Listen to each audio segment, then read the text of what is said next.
I see. And we're recording. Very Of course. good. We were just saying how Q stinks. Furnace probably has like a particular scent. Probably, yes. A particular scent. Yeah. You know, Ninja Boy has been missing. He he was so for WoW, and then he got sick, and I think he went to the hospital like a few days ago, and we have not heard from him. That's probably not That's good. worrying. Yeah, even some people who know him in real life said they haven't heard from him either. So The fuck? yeah, no idea. But he was like Hopefully he'll be super okay. sick. Yeah. Uh-oh. He was talking about being jaded with WoW and was considering joining us, but then he got sick. Damn. Hmm. Well, it is what it is. Why do I not have the right maps up? Hey, Lundy, is the virtual tabletop something you need to turn on, or is it something that should just work? It's something that I need to turn on. Okay. Which is why it didn't work prior to me saying that it was up. Well, with D&D Beyond, the integration, Mhm. should I be able to roll a dice now and just make it work? Oh, you should be able to use it now, yeah. Oof. All right. You might have to go through and make sure it works again. With all the buttons and such. Mm-hmm.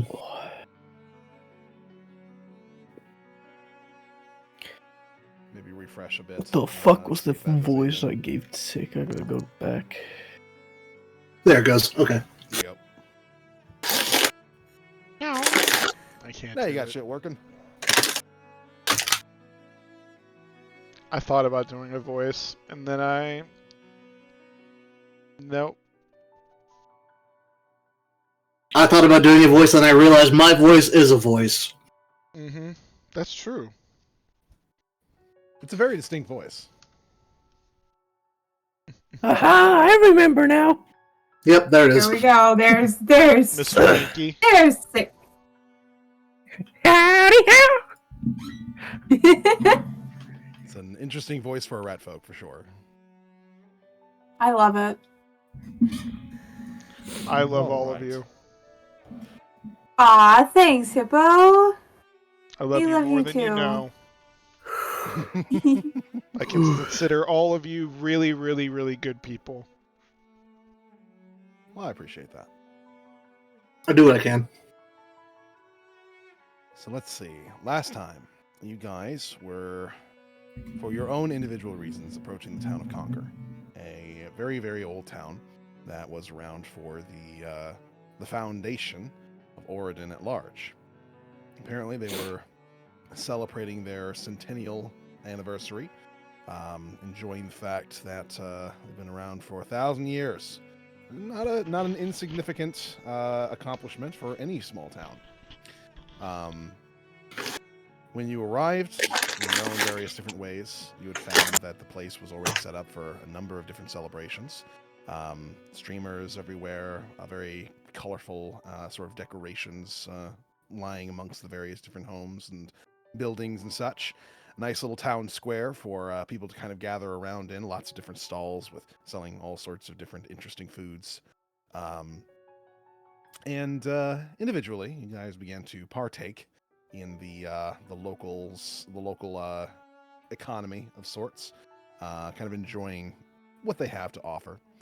And eventually, one particular event which occurred, which was when Jack, well, after a little bit of a break for Jack when he was doing his performances in the center of town, an older gentleman, an elder, apparently native to Conquer, decided to tell the children of this particular celebration a bit of a story about the gods having made a mistake sometime long ago during the creation of all things and all peoples. That mistake being another god, a lost one that nobody knows about, named Adon, who's apparently, at least according to him, been shackled by all the rest of the gods to prevent him from doing the thing that he was designed to do. that being the sort of destruction of the world in such a time in which the people of Oridon find themselves trying to usurp the gods in any sense. Sort of fail-safe that they had put in place, that they had very quickly decided was not actually a good idea. But because he was infused with divine essence, and on a level equivalent to the rest of the gods, it made it very impossible for them to get rid of him. So they shackled him instead. And supposedly, at least according to the story, he lies underneath Conquer to this day. There was some debate amongst the group as to whether or not that particular story was even true or even could be true, and that it was sacrilegious to even postulate the notion that the gods could make mistakes on that whole of a level. And skepticism was experienced by at least some of the group. On top of that, Seek had arrived in town for a very particular purpose and a very particular mission. He has a weapon, one which he has obtained as a result of inheriting it, more or less, from his father, who apparently has disappeared. He doesn't know where his father is, and he's trying to figure that out, as well as how the gun works. He managed to find what appeared to be an underground group of sorts that had organized themselves in the basement of one of the homes here in Conquer. And after explaining to them the situation as to why he was there, they could not really fill him in terms of the location of his father, or even how the gun in question works. But they did decide that, given the fact that he's new and a face that not many people would recognize here anyway, that he might be useful in terms of being a bit of a scout of sorts. They wanted to know the walking patterns and the security patterns and such of the Emperor, because apparently he was going to be making an approach here. Sure enough, after you guys had met up in your own individual ways, the Emperor did, in fact, make his approach. He called out to the King of Dwarves, King Halfhammer, to have a little bit of a discussion with him as they walked around the various different celebratory grounds and had a conversation amongst themselves. The Emperor confided in the King a number of different issues that he's currently facing, and that he's not entirely certain how to address them. The conversation was listened in on by Tseek, who, at the very least, was curious enough to learn this sort of information. And after the Emperor and the King finished with their talk and or anything that was of particular substance, anyway, to listen in on, you all decided, kind of together, to kind of get some ideas as to what to do with this gun of Tseek, since you all very, very quickly took to him. The gnomes setting up the fireworks display for the event were the people you approached. They gave a little bit of direction in terms of where Tseek could go to potentially get more answers. An artificer by the name of Otto, who exists over in Riverdam Raft, not terribly far from Conquer, but a decent few days away at the very least. And since he wasn't going to be traveling there today, especially since he had a job that he was currently in the midst of keeping an eye on, you guys had some free time. So you decided to participate in the carnival, which appeared to be run by some rather fantastical folks. You participated in a number of different games and won various prizes to utilize at your own leisure, including, I believe, some pixie dust, as well as a bottle of glowing brandy, which apparently has some sort of special element to it. As well as some stuffed animals that you decided to keep for yourselves. More specifically, if I remember correctly, Little Tick. Furnace created a Little Tick, creating a stuffed version of the gun that Tick kind of carries around, and made a little Tick version that's all stuffed and ready to be kind of kept under arm. And I believe Furnace even gave that to him so that he could carry Yes. him around. After having spent a decent amount of time enjoying the festivities of the carnival, you guys noticed that there was a fellow, as you were making your way back to town, a somewhat strange-looking individual, dressed in very ornate garb and a rather ostentatious mask, drawing what appeared to be a symbol on the side of one of the various different buildings here in Conquer. Upon approaching, the man immediately fled and ran away from all of you. You decided not to pursue and instead examined the marking that he was putting into the building.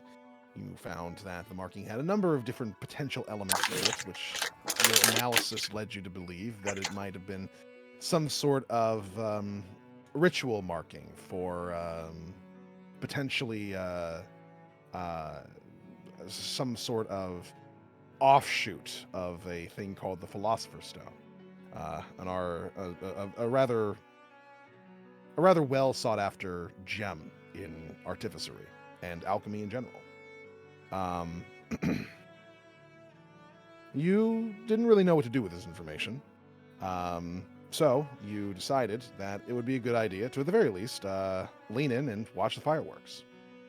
During which Tick decided to make sure that he had a good solid spot to watch the Emperor and the King from during the course of the evening, as he snuck away from all of you and went to go get a room for himself at the inn that they were staying at. The rest of you somewhat quickly decided to join him after having noticed that he was gone and after having caught back up with him. And you guys were able to get some rooms for yourselves for the evening so that you could rest and relax and enjoy what was left of the celebration for today.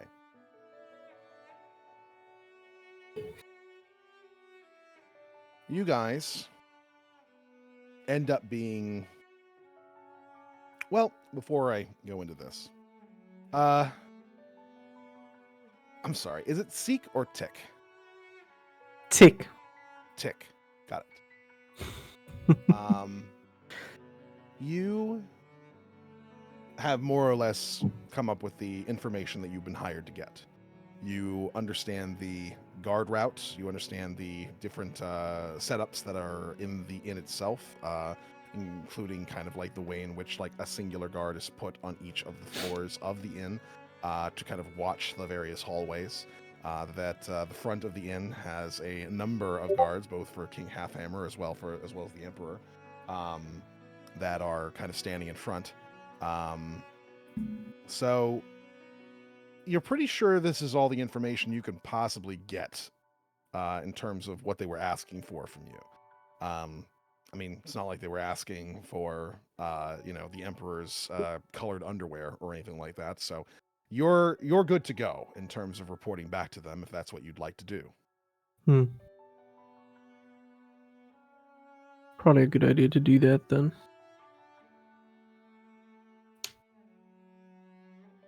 All right.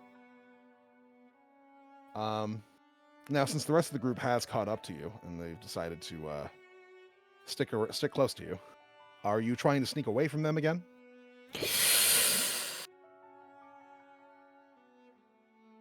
I mean, I'll try. Very good. Give me a stealth check, and if everybody else would like, they can roll a perception check. I would like to roll a perception check because First is absolutely paying very close attention. She doesn't want to lose Tick again. Very well. And she's lost him again. No! How did I roll this again? I got an 8. No. I don't know if it's shown up on yours. Why is it not? It is not shown up over here. Make sure there it your is. Oh, no. Beyond 20 is add-on is active in your extensions. Oh, I'm it's sure showing it up now. is. You had it set up before. I know, right? Turned off. You just got to go to like that little plug-looking extension thing at the top, and I just had to pull it down and click on it. Manage extensions. Do you have D&D Beyond and this Foundry thing up? Did I do it? I did Yeah. it. All right. Well, You that's did it like 3 times. awful. Oh, I did? Yeah, your Yeah. first one was a 19. Oh, that's weird. Yeah. It didn't show me the first one. All right. Well, It takes a 19. moment. Oh, okay. Yeah, there you go. It's not like roll 20 was like immediate. This has a little bit of a lag to it. Mm-hmm. Yeah, that's because you're using the Beyond 20 connection. If you had just used your character sheets like on the actual sheets, that it would be fine. Right. I have these here. Okay. Did okay, there he is. What are you Why doing? am I throwing kid? hands? Unarmed I'm working strike? on it. I'm sorry. What Why are am you I- doing? Hitting him? Why am I throwing hands? Hold on. No, I- that was me doing a little bit of a test. I did it. Okay. Yeah, I stepped away because I had to let the dogs out. I texted in Discord. Hey. Sorry. We're doing perception checks. Yeah, because Tick's trying to sneak away from you guys to go meet some folks. Tick needs to get the stuff done. 23. All right. So Tick, you managed to elude God damn. Furnace and Lord Ryko, but when it comes to Jack, Jack, you notice that Tick is trying to sneak off once again. Up to you how you decide to react to that. I'm gonna give him a look and do the maintain eye contact and do the I'm looking at you with my fingers thing. But I'm not gonna pursue. Tick just kind of looks at him, just like nonchalantly turns away and goes, Obviously, it's a 6, not perfect, but we put it down. Just doesn't really a little delicate when you might. care per se Mhm. that he notices. Just kind of goes. Tick has a job to do, and he's gonna do that whether he's noticed or not. Undo that. Pull the zipper all the way down. Especially since he doesn't seem to be following or anything. Q, who you giggling with? Just hits the end of the zipper. We can hear you. Big pounds my heels. What? We can hear you. I'm sorry. My pants broke earlier today, and Goth just put them back together, and I'm very happy about that. You said your pants? Yes, the zipper came off its little track, and I thought I was going to have to buy a new pair of pants. This is my favorite pair of pants, and my Ain't friend a just little fixed weight, them, have so we? I'm very happy. Feel What? that? Nothing? Alright, let's go. Just continue. It's fine. Tick keeps going. We were just saying that we could hear you as well. I'm sorry I took out my earbuds so that I could hear them. I forgot to mute. I was too excited about my pants being fixed. All good. So, Tick, you decide to head down. You're not noticed by Lord Ryko or I like to think that since Furnace is keeping an eye on you, that you just kind of stick your fake Tick in the bed to kind of act as your body double. You know what? I'm gonna be honest, that probably works. Furnace probably doesn't have a great concept of size past a certain point. She goes, oh yes, small rat folks sitting in the bed. Of course, that must be Tick. She even starts petting him. It's gonna be okay. Yeah. Even the small doll of a Tick is like, what the fuck are you doing in my room?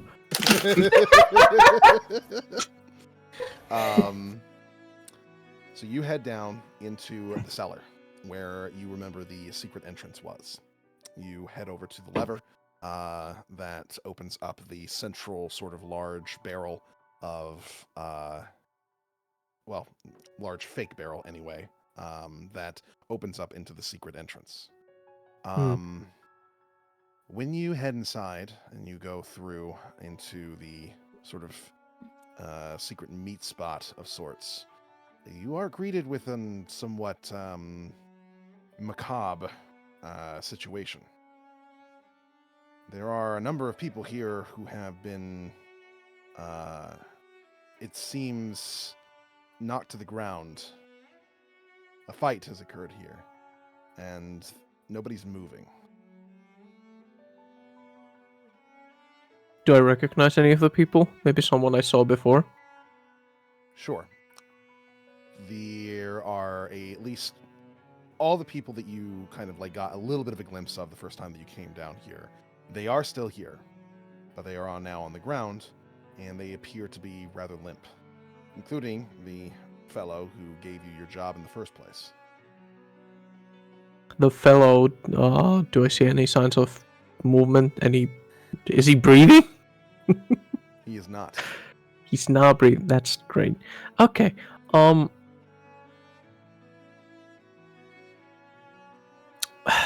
Scheiße. I guess I'll try to look around as carefully as I possibly can. Sure. What are you looking for? Any sound? Give me a perception check. Perception. 12. Okay.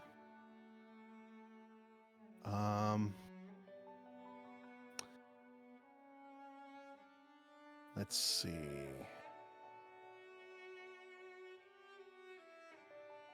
It appears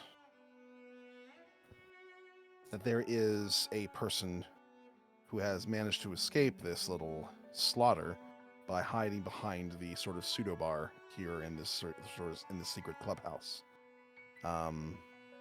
He is shaking, but he is trying to keep his breathing quiet. But you do manage to find him.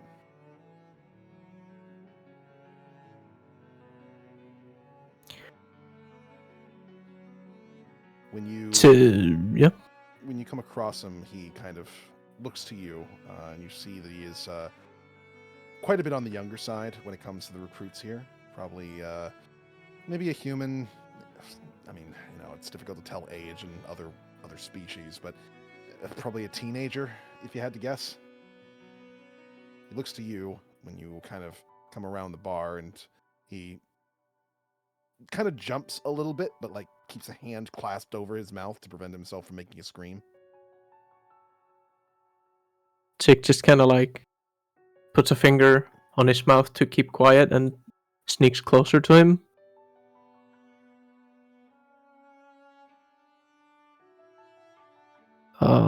Probably ask him like what happened here, very quietly. He gives a small shake of his head as he kind of, you see his whole body is shaking in what appears to be fear. He glances very lightly over top of the bar to see the sort of carnage that has been wreaked, and he kind of sits back down, shaking his head as he looks to you. You're the rat folk from earlier.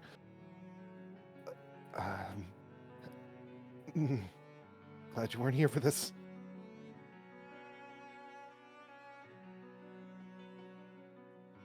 Tick, we'll get you out of here. What happened? The people, they came in.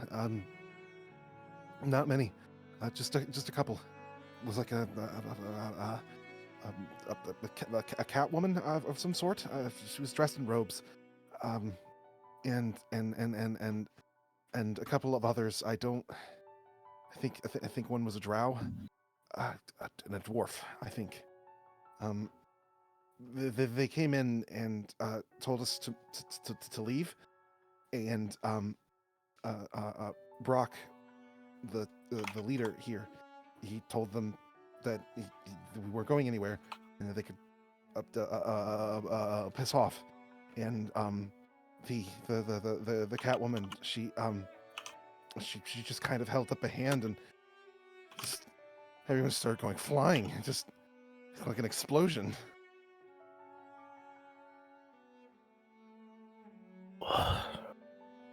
Any distinctive features on the clothing?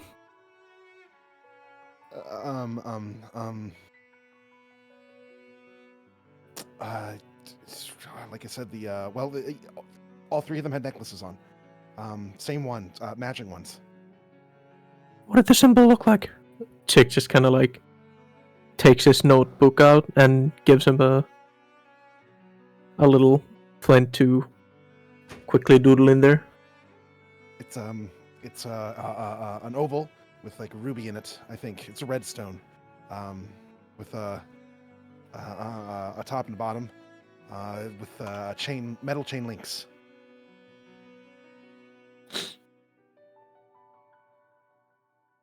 Tick just kind of like doodles in his notebook like this.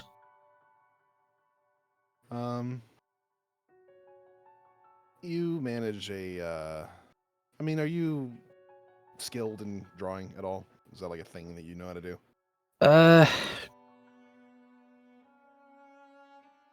I mean, shouldn't be too hard to follow directions of what he said, I'd imagine.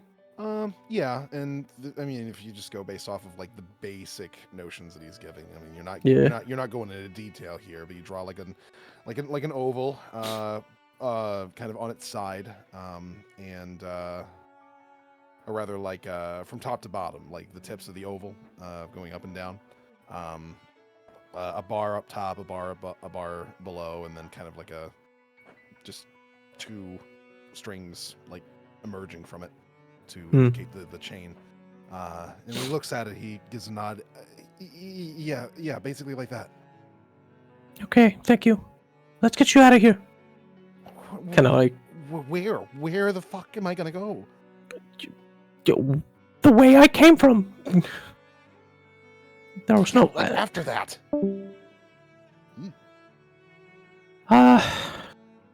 Hide in my room for now? I don't know. For now. Okay. Tick just kind of throws a little cloak on him to kind of hide him a little bit and guides him out of there. He follows you back to your room, and well, Tick can be a very stealthy individual. This kid he's shaken, and he's not thinking about that when he's following Tick. As he continues to kind of place his hands around his sides, kind of clasping himself, shaking, clearly traumatized by the event that he had just seen. So when he arrives upstairs with Tick, that is a fairly easily noticeable thing by the rest of the group.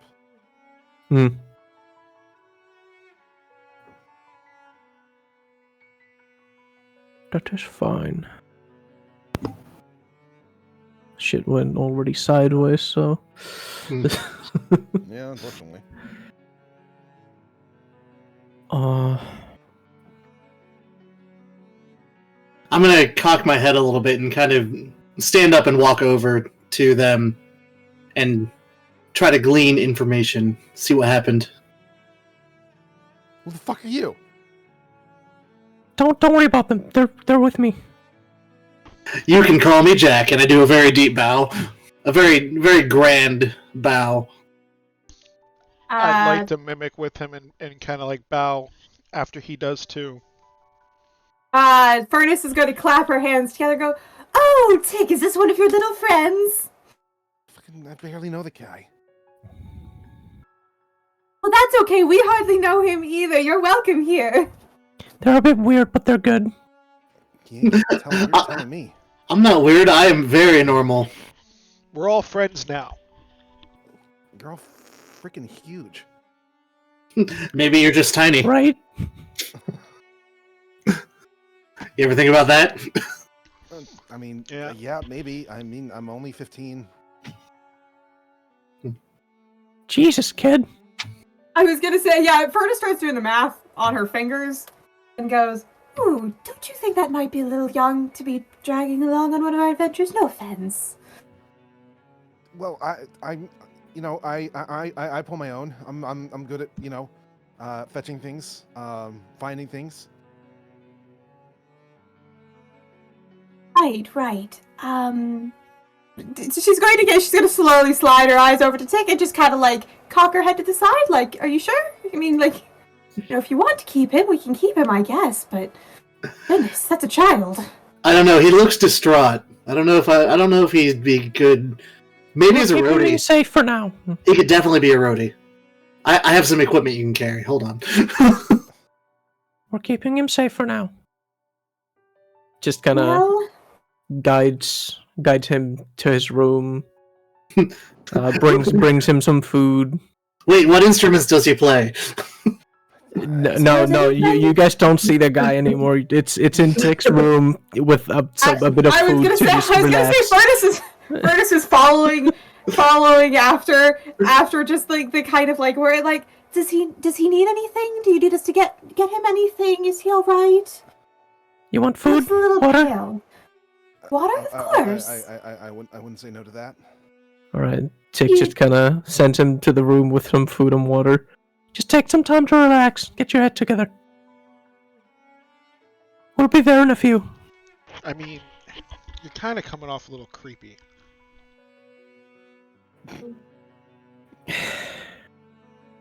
Listen, Tick's here for a job.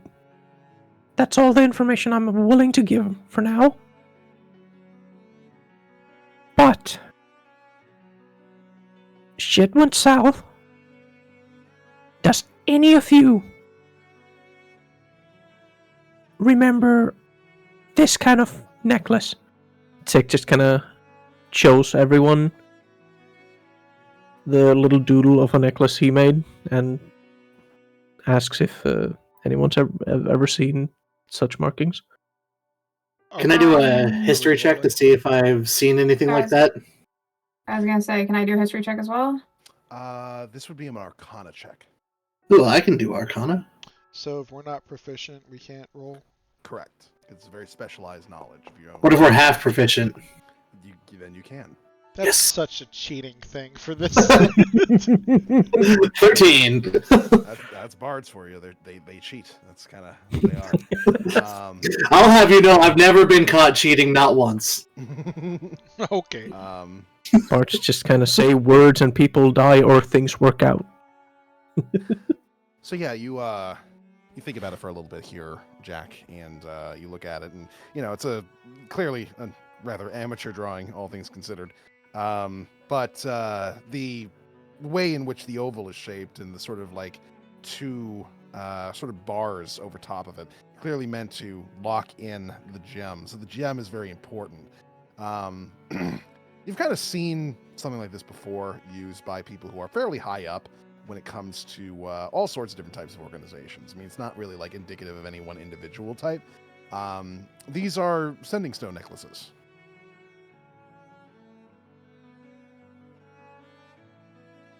I will to communicate back and forth to each other over long distances. Yeah, I'll create a minor illusion of what the sending stone necklaces that I think of look like. Just be like, I think this is what he means. Just a little silent image of them. The kid gives a nod. Yeah. That's right. Well, It was colored red though for some reason. Oh, my bad. Point. Hmm. Well, they're mostly used for communication, so they were probably using them to talk to other people.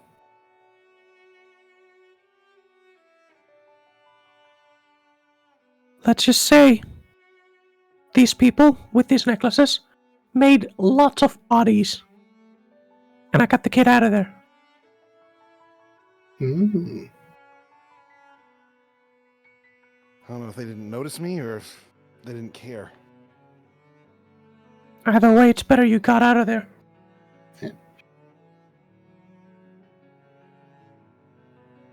What the hell did they want? They wanted us to leave. They wanted us to they said that some we were in the way of something. I don't know why. I don't know what. They didn't really elaborate too much. When the boss said told them to piss off, they just attacked. They just didn't even give us a chance. I'm going to create another minor illusion, but it's going to be that symbol that the guy was drawing, that graffiti. I'm gonna present that, and I'm gonna ask this kid, does this look familiar?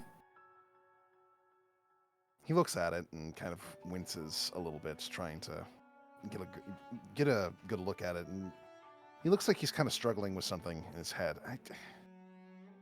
I feel like I've seen it before. I don't. I'm having a hard time. He shakes his head and kind of bites his lip.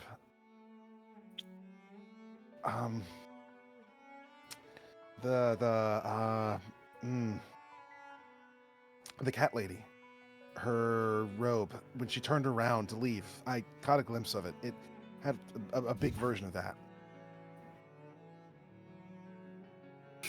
Well, that's not good.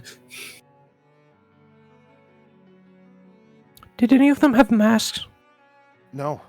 The three of them were. I don't really know one cat person from another, but I should be able to identify them.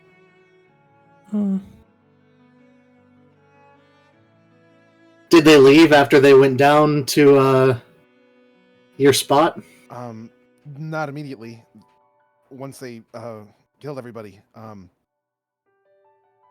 they went around and I guess they took whatever they thought they could use. Maybe I heard them shuffling around a lot, or they were double checking to see if anybody survived.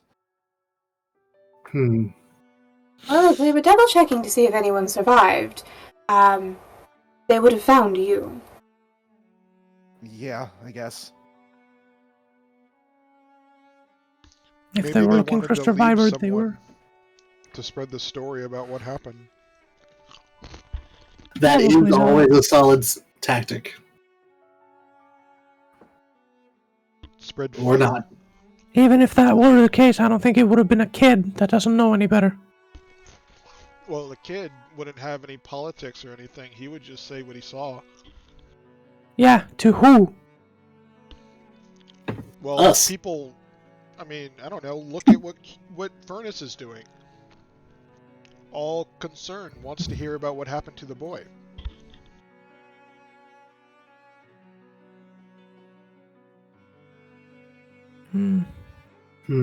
I don't think they're leaving him alive so he can spread the story. I think the kid just got lucky, honestly. I think he got lucky.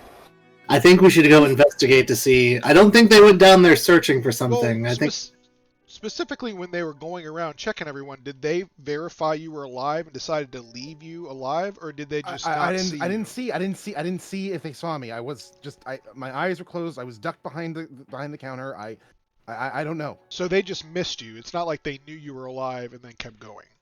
Maybe, sure. Okay. I don't fucking know, man. I think we should go investigate this area. If there's that many bodies, then they went down there for something specific. Alright, kid, you Indeed. can stay here. We'll go How- check out if does we can this- find anything. Does this boy look dirty or like bloody? He doesn't look bloody. I mean, dirty, sure, in the same sense that any individual, perhaps like urchin might be. When you find them on the street, people who probably don't have homes and the like. He kind of gives off a little bit of that vibe. His hair is very messy. It's very greasy. Probably hasn't been washed very well in a while. I'm gonna prestidigitate him to clean him up, and I'm gonna be like, get on your feet. Keep your chin up. You're gonna, you're with us now. You're okay. We're gonna figure this out. Wait, we're keeping him? Were you going to get rid of him? What instruments do you play? I don't think that's relevant right now. I'm curious too. What instruments do you play? I don't play an instrument. Leave the child. Leave the child alone. We're- Furnace is gonna get in between the kid and the rest of the party. Leave the child alone. We are going to go investigate, okay? We are going to investigate, and later you guys can ask your strange questions to the poor child. Well, if he doesn't play an instrument, he's carrying. This is time sensitive. Oh, okay. The longer we Does he wait have- here, Does he have family to go to, or they're all dead? Like, does he even have anyone to go with, or is he better off just coming with us? No, I thought we were down there keeping was basically my family. Okay, so Oh my he's coming God. with us. Coco, you can't just ask somebody if they still have their family. Listen, furry, all right? Like, he can come with us, and he is now part of our family. We took you in. You know, I don't think Fergus is that furry. Take it in. Well, Kid, what's your Exactly. name? No, I am not a furry. you are furry. I'm That's Coco, sick. you're furry then. Kid, what's your name? Jack. Jack, you stay Hey here. now, What hey is now. it? We can only Alright. have one Jack. You know what? Jack. Never mind. We can only have one Jack. One of us has to change. Alright, we're gonna call you Jackie then. I don't like that name. Jack, why don't you go up to 6th room, okay? I don't want And to. we I'm will going get to you after we investigate. investigate it. Yes. Yes, I'm going to investigate. Okay, I'll go to. I'll stay in. How long ago did this happen? 6th room? Stay in my like- room a little bit. We'll be back. Like an hour ago. Which way did they go? I don't fucking know. I had my eyes closed. Okay, yeah, I'm sure were they so silent like ninjas that you couldn't hear them? Leave They the left child from the alone. exit. We can investigate ourselves. Coco, come on. Okay, She is fine, going furry. to loop an arm around, I genuinely don't remember your character's actual name, Raiko's arm, and she is going to physically drag him, if necessary, out of wherever they are and towards where this investigation is about to take place. I'm going to very, very, actually try to stand my ground, but it clearly doesn't work, and she kind of actually drags me.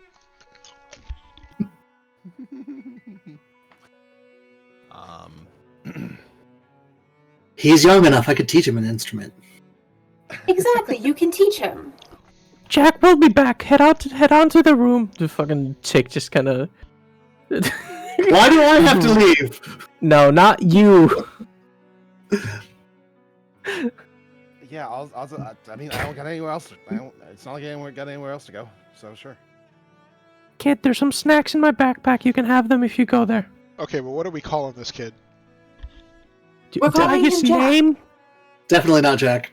How about We're going to we'll call him Jack, Junior. and we can call this We'll call one him the Ripper. JJ or something. Jack Jr. I am not the Ripper. I am the Shredder. There's a difference.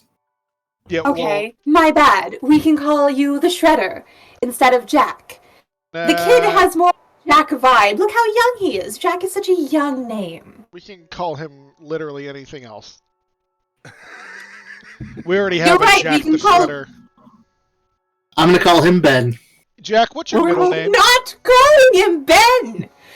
What's your We'll middle call name, you Jack? Thief I phone dumb if it's the matter. Just let's go. Jack the Stripper.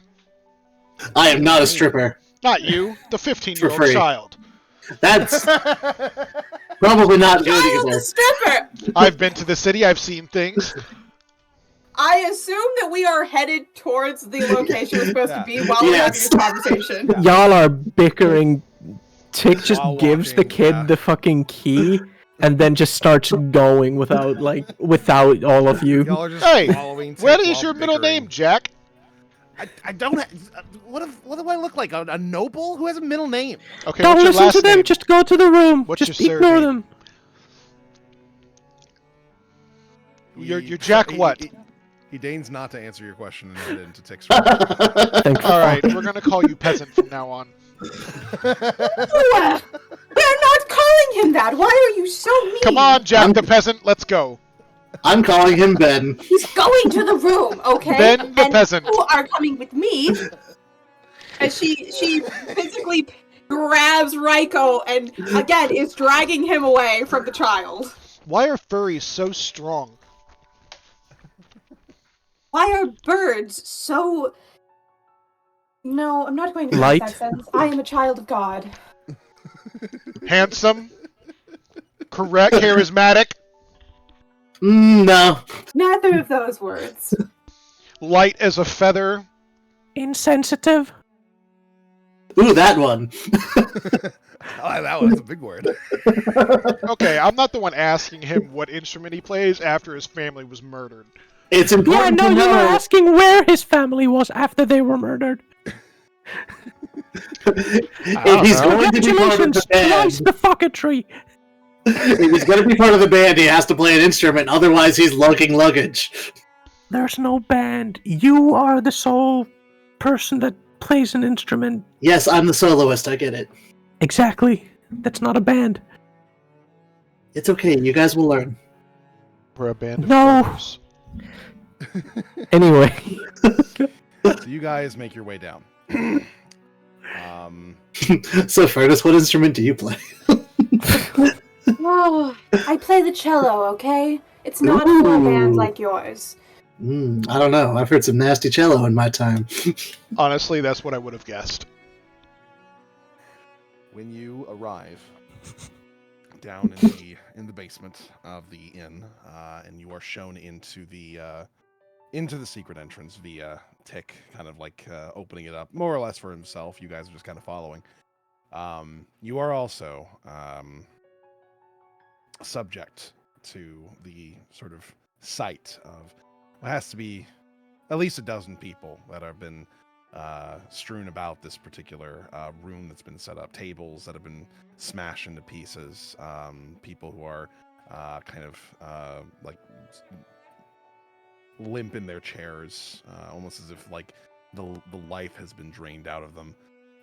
Other people who have clearly been smashed into a long distance, potentially with various different internal broken bones. It's not a pretty sight for sure. Can Furnace do a medicine check to see if any of them are still alive or, you know?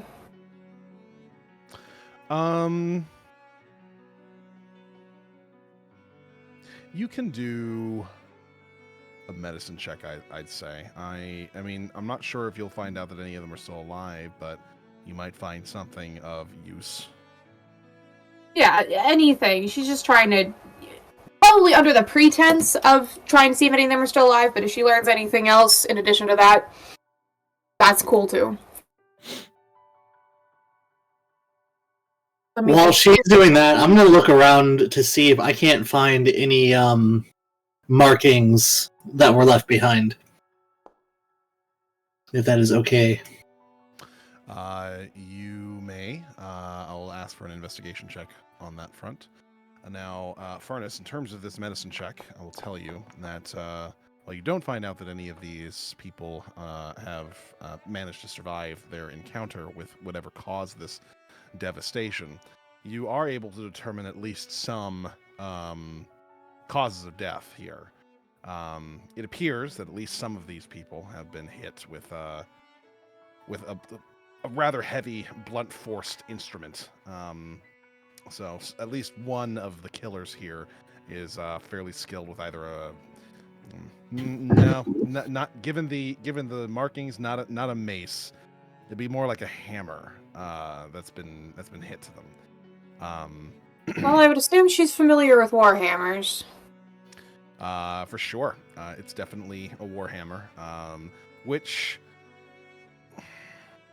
given your background, I would say that you would know that warhammers tend not to go outside of dwarven hands, generally. Most people outside of dwarves, if they do have similar types of weaponry, they usually prefer long swords as opposed to warhammers. It's not a very common weapon to see outside of Ironstone.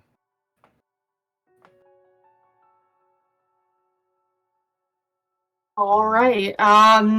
She is going to relay this information to the group as she, says, well, they're definitely dead. Looks like a warhammer that did it, at least with some of these bodies. Others appear to have collapsed from some sort of other, more mystical source, which is difficult to really pin down. I assume it's one of those, you can tell when it's magic simply because of the absence of any other options. Essentially, yeah. It would be like a deduction, like, well, all other possible ways are gone. I don't see any dead. Like, they don't appear to have been moved. They don't appear to be strewn about in such a fashion that they've been knocked anywhere. They don't appear to have suffered any sort of trauma, but they're still dead. So something happened to them, and it has to. So you just kind of shrug your shoulders and go, magic. Basically. The kid said the Catwoman made a hand signal and people started dropping. Sounds like magic to me. Tick also just kind of rummages around the people looking for any sort of notes, marks, wallets on any one of them. Why don't you go make me an investigation check on top of Jax? Investigation on top of what? On top of Jack's investigation. I got a 12. Jax. Yep. I roll. Oh, right. Bruh. Bruh, indeed. Bro, indeed. Such good bonuses, but just dog shit rolls all around.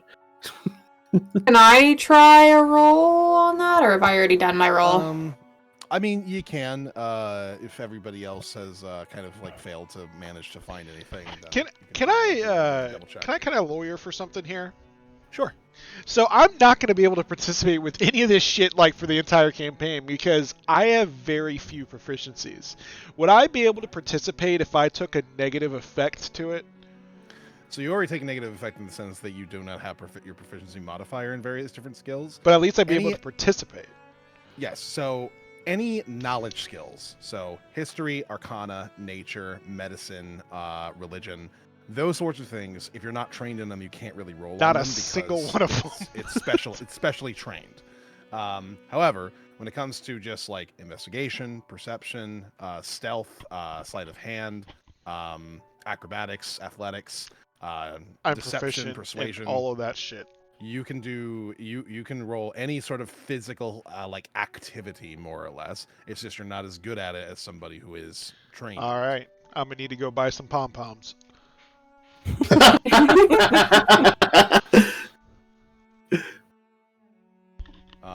So yeah, you would be able to roll like perceptions and investigations, intimidations, insights, all those sorts of things. It's just the So knowledge I skills that you can can't do the without being investigation for specialized. this roll. Yes, Oh, I didn't roll it. Should I roll it? if you want to. Yeah. Okay. All right. I shouldn't participate. Never mind. All I'm right. good. This is bullshit. Fly. All right. Continue. To be fair, you didn't roll that much I- worse than me. I'll roll as well. Let me see what I get. Give me a second. Get a 3. Get a 3. Oh, don't curse me. I'm not gonna roll well. I already know that. Nat 20. Eh, I am the best investigator amongst us.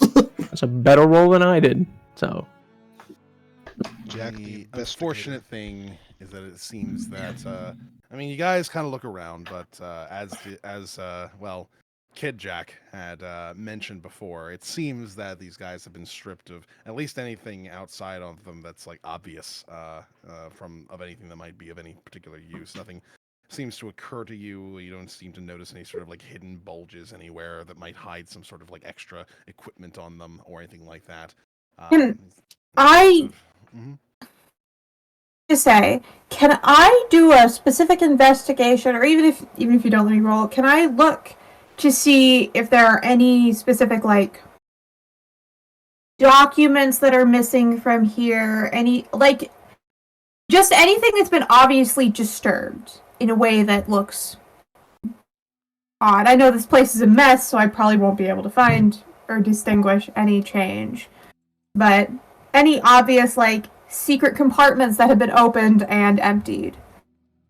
Just trying to get a sense of if they were here to take something or if they were here to simply prove a point, send a message. Trying to think here what I want to say. wasn't the message get out? That is what was reported to you. Yeah. I will tell you that, given what you're able to find here, unless whatever they were looking for was like obvious, and maybe like someone was carrying it or had it like maybe hanging off their belt or something like that. Unless that's the case, they don't seem to have come here to try and retrieve a particular item of any particular sort.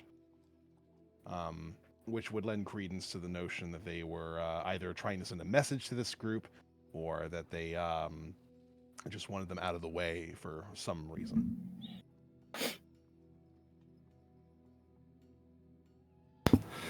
All right. Well,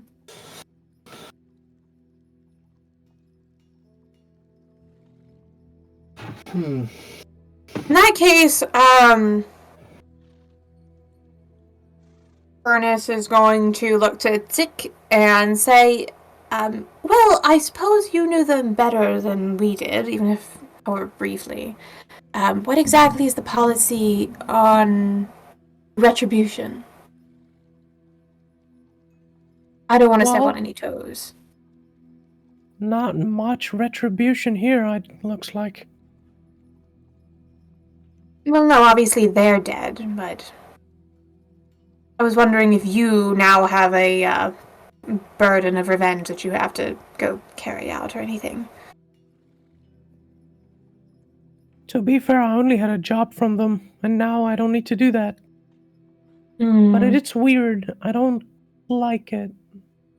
It's not as much of retribution as it is just what the fuck happened here. I find it odd that that symbol keeps popping up. They clearly wanted everyone here to go Should we go to the one authorities? way or another. I mean, you can go to the authorities, though. I'm probably a little curious. to see this. I don't think we should go to the authorities. I don't think they're going to be of much help in this case. I don't want to explain a Um, basement full of bodies to anybody. I mean, what? No, because like if we don't alert the authorities and then some people come around and see us here with these bodies, that could be misconstrued. Yeah, obviously that's why see- we fucking get out of here. Yeah, Yeah. So, Nothing I was more going for to- us here.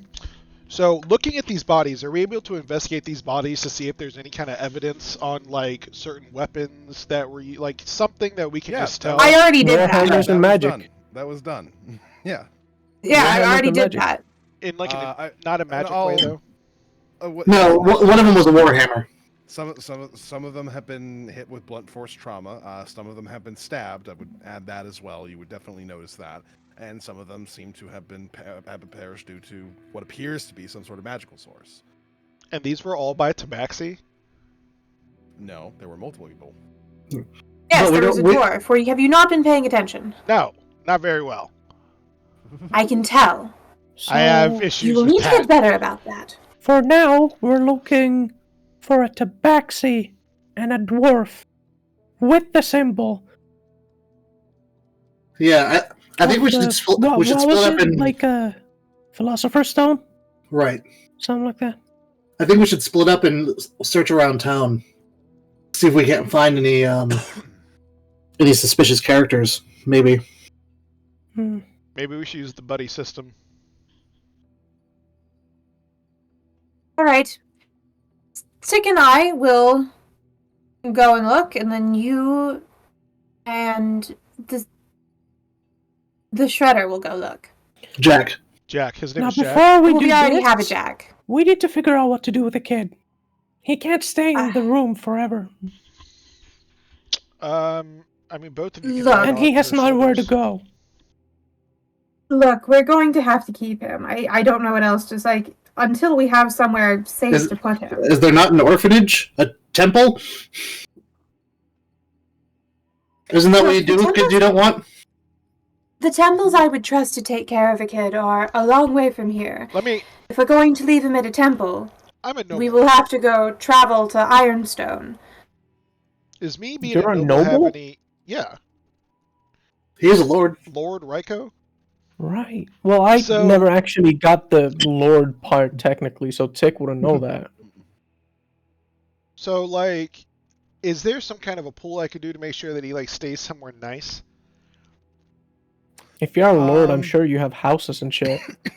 Yeah, but they're not anywhere around here. They're way No, west. they're way far away. Like, I don't know if my title really has any, like, in this place, though. I'll tell you this. If you just gave him, like, I mean, it depends on whether or not you're willing to do this. Well, okay, you have a couple of options. Because Conquer's a small town. Conquer isn't like a place where lords tend to be. It's very small.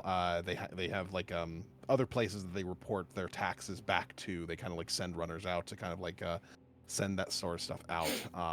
So you wouldn't be able to kind of like have pull with a lord here to house him, but if you were to take him to either Ironstone or Geneva or Riverdam, where there might be some actual like nobility, any of those particular places might have people that you could talk to and be like, hey, we found an orphan. He's fucked. Can you get him a home? And then negotiate Alright. that. That would be doable. From now on, Sick, how old are you? Let me check. I don't remember. I mean, we should come up basically so if they find out that there was a survivor, that's really bad for Jack the Peasant, right? So we need to make sure that like that's not a thing. I prestidigitated him so he looks clean. So then we can either like say that like Jack the Peasant is your little brother, your son, something like that, and we need to stick to that story. One of them is a lot further than the other. Yeah. So, and we can't leave them alone. We don't know how sophisticated these people are, because if we leave them alone and they're like really I'm going to be honest. he I'm going to might be get honest. I murdered. didn't pay this much attention. What species is Little Jack? Human. Oh, Human. I human. thought he was rat. You points over at Drac the Shredder. You were human at one point, yes? I still am. What the fuck does that mean? Excellent, excellent. So, how about this? He's your son. He can be Jack Jr., you can be Jack Sr. Until we find somewhere to put him, you're going to be his father. Why not to be the dad? Yeah, you're. Because you two are human. Do I look like a human to you? Okay. Excuse you. You are. And the this one petite has version. feathers, and that one has fur. Yeah, but he could be your adopted son. You already act like it. Right, Tick is 15.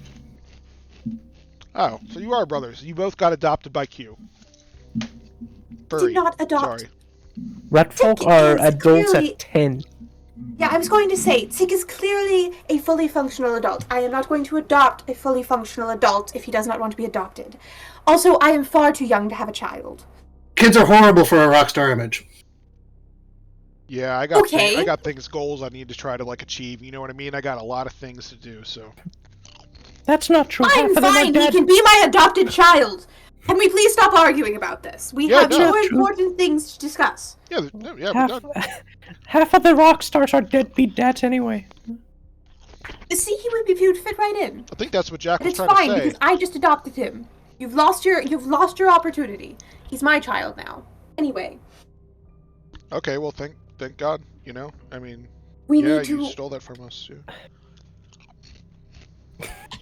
The fuck is going on?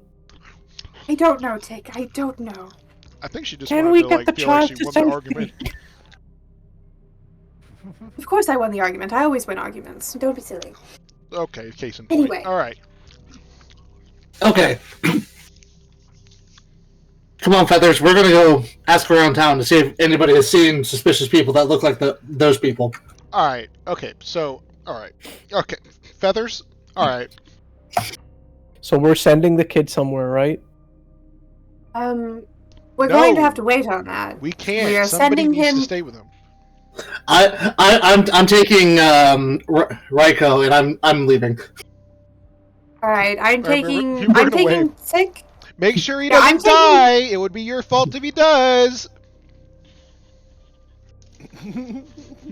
Tick. Look, my caravan that I came here with is from Ironstone originally. In theory, we could send him back with them. Or, if need be, we will travel up there ourselves. One of these people was a dwarf. So, it might not be a bad idea to go to Ironstone if we are committed to chasing down who these individuals are. All I know is, we can't have a kid with us. I can't have a kid with me. But I'm not letting him go off the streets either. Well, I mean, All to be right. fair, he's 15. He's not like I feel like in the olden days, that's an adult.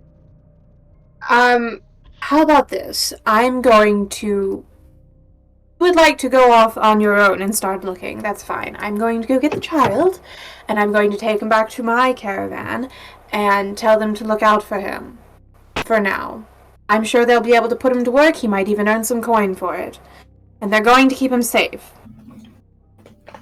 Thank you for this. So, I guess she's gonna go do that. Well, is Tick gonna come with her? Or are we splitting ways here? No, And I'll she come. will- I'll come with you. Okay. Who are we There's not following much first? else I can do Well, in as here. you guys are making your way out of the basement to start splitting up, you hear that there is an event which appears to be going on outside. And what is that? Two events. There appears to be a long procession of torches that are being held in the street itself. It seems to have been cleared for the most part in order to make room for what appears to be a parade of sorts. One, which, upon even a slight investigation, you would note that the King Halfhammer and the Emperor are sitting in the center of town, apparently to be honored by this particular parade. It seems to be being run by the carnival folks, at least from the looks of them. A lot of them have incredibly ornate costumes on as they are in the midst of sort of dancing as they march in a way that is rather exotic in a lot of fashions.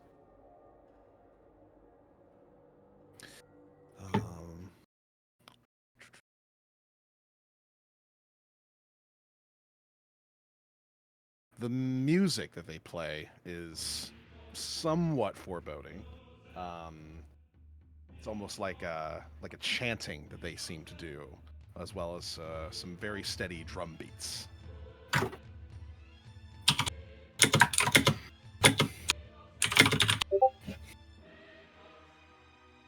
I see. Would I understand the purpose of any of that? The chanting? Or would I be... If you have knowledge religion, maybe. Well, don't I have actually no- have proficiency in it, I but have knowledge religion. No, I don't. Don't listen to me. I say I don't have proficiency in it, but I mean, I've grown up my entire life religious, so I would presume I have some. I mean, you're familiar enough with the idea of a sort of ritual dance of sorts. You're not sure exactly who they're honoring here, but it seems to be... Would an 18 tell me anything? I'm just curious as to whether or not I should allow that. 'Cause I know if you don't Hey, if you don't want to, you don't have to. I don't think I should, and that's mostly because, like I said before, the knowledges are very specialized. Obviously, you do have a background in your religion, but that really only works for your religion. You know what I mean? Like, if it was related Understandable. to Morbidin, I think that would be better and applicable. Understandable. damn, like what you asking believe in isn't even a real religion. It's like asking a Christian, like, "Hey, what's that Hindu ritual that they do?" They're like, "I don't fucking know, bro." Oh yeah, no, exactly. Her knowledge is specialized. Um, Mine is rusty. yeah. I mean, you're basically getting the same notion here, Jack. Like, fucking weird. Seems kind of weird and religious. Oh, well. A little bit of a bop, though. Oh yeah, it's definitely a bop. We are not dancing to the strange ritual song. Jack is vibing to the strange ritual song. Oh my lord. He's kind of bobbing his head, getting his shoulders into it. I don't like this. Oh I my want God. to go next to Jack and start doing the robot. It's very well composed. Jack, you like my Furnace is robot? just gonna. Oh, that's such a cool dance. How do you do it? Hold on. Furnace is going to quietly say to Sick, I don't know how familiar you are with religion or your opinions on it, but there have been a lot of things in the past day and a half that have been very unsettling religion-wise. All these strange symbols, the story I heard earlier. Something's going on and I don't like it. This is unsettling as well. But that's just my take on it. Let's go take care of the kid. We'll leave them to dance. Furnace is going to split away, and if Tick follows her, then Tick follows her. Okay. Out of curiosity, real quick, what is what is Jack and Lord Ryko up to? After the vibing is complete, I'm going to remember that we have a mission. Like, oh wait. Vibing completed. I'm gonna try to scan the crowd to see if I can see those people that we're looking for. Right. Keep an eye out. I am going to take to the air. Okay. I think it would be much more likely that if Ryko is taking to the air to try and like find any signs of like a weird looking dwarf or an out of place tabaxi of sorts that might be relevant here, that you'd be more likely to be able to potentially see something. So Ryko, I'll allow you a perception check here, since you're up in the air, kind of doing a bit of a bird's eye view of things. Just to confirm, they were all dressed similarly, right? Like they were all in their like robes and stuff. They were different races, but they were dressed like in uniform. The only thing that was uniform about them, according to Jack the Peasant, is their necklaces. The Tabaxi was wearing a fairly ornate robe with the symbol that you guys had seen on the back, but the others were not wearing a similar outfit. I'm gonna tell you what, Lundy, you go ahead and take inspiration for saying Jack the Peasant. That's what's up. I'm stressed that you would call the child that, but It's canon. The DM said so. Yep, that's it. That's right. It is canon. That doesn't make it canon. 1000% Just explaining canon. something. No. Because I can mislead you. All right? Jack the Peasant. I rolled a 14. not just. All right. Taking inspiration to the DM is crazy.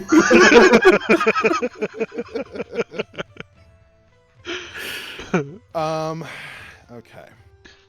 14. Trying to think here. Well, it's difficult. You do see that there's a lot of people who are dressed suspiciously, but also the paraders are dressed suspiciously. They're dressed in very odd clothing. Many of them having various sorts of weird feathers or strange leathers that they have put on. The dancing that they're doing is incredibly distracting. It's just Okay. it's a hodgepodge of a lot of weirdness going on. They're wearing It's difficult to- strange leathers and they have distracting dancing. What exactly is happening here? I believe I called it vibing. I believe we're at a strip club. You are not. They are not. When it comes to the actual like dancing that they're doing, it's very clearly ritualistic in nature. You know, they're kind of like they're stomping their feet together. They're kind of like coming together to kind of clap as one as they kind of then begin to move the rest of their body. You know, they're not Like an doing Avatar. like a bunch of belly dancing bullshit. When they're like That's trying not to what's bring going on. what's her face back to life, doing like the, Yeah. you know, Okay, well, so I just don't find shit, huh? It's You like that. you see a lot of weird stuff, so it's difficult to pick out something in particular that's weird. Is the issue that you're having right now? Okay.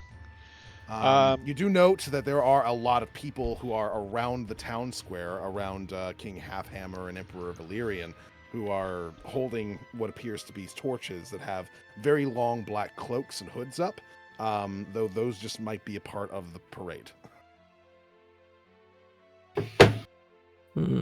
I guess I'll follow them, and if I don't have any other leads. Okay. I'm gonna start like trying to find some people who aren't paying attention to the parade or anything. Like maybe go back into the bar and start asking like if they've seen anybody wearing necklaces that look like, you know, the sending stones I know of, and I'm gonna make images of it, or you know, if they've seen this symbol anywhere and make illusions of that symbol. Yeah, I think while you're kind of asking around, kind of making up an illusion to sort of show them what you're talking about, while a decent amount of them seem to be somewhat confused and shrug their shoulders, there is one somewhat burly fellow who kind of looks at it and like points a rather large finger in your direction, kind of giving it a little bit of a crook. Oh, yeah, I saw one of those. One of those drow bitches. No, do tell. Where did the drow bitch go? I don't know. She left here. Real pretty. Had like red highlights in her hair. It was real nice. Leather armor, which, you know, looks really good on them. Yeah. I don't know. She just kind of left the bar, I guess. But she stuck around for a little bit. She just kind of like took a look at people. I tried flirting with her. She told me, what'd she tell me? That if I sober up in time, I can meet her somewhere. What'd she tell me? Yeah, oh, right. She wanted me to go all the way to Raven's Reach for some fucking reason. I'm not going that far. That's a long way for a booty call, man. It is. You know, cute she is, ain't happening. I'm not going that far. That's right. Know your worth, King. No, you're worth, King. Jack the Wizinator. Yeah, but you don't know where she went here, right? She didn't leave. Was she with anybody? Yeah, she had like a couple people around her. Some dwarf guy. I think a cat lady. Cat lady was weird. She had like glowing red eyes. Oh, that's probably just a cat thing. You know, you catch them in the right light, their eyes light up. Yeah, yeah. That's true. That's true. Internally sweating. And what about this dwarf? Was he carrying like a hammer? Yeah, one on his side, yeah, but like, yeah, he was wearing a cloak, like a traveler's cloak, had some, like, big old fucking, like, metal gauntlets on. Typical dwarf, man. Metal, hammers. Yeah. Well, I appreciate you. I'm gonna go see if I can't find them. I was actually hanging out with them earlier, but I got separated, so now I'm lost. Good fucking luck, 'cause, if you do find, what's-her-face, the drow bitch, you let her know that, old Holstoy over here is, looking to see her again. How do you spell Holstoy? This fucking guy. Holstoy.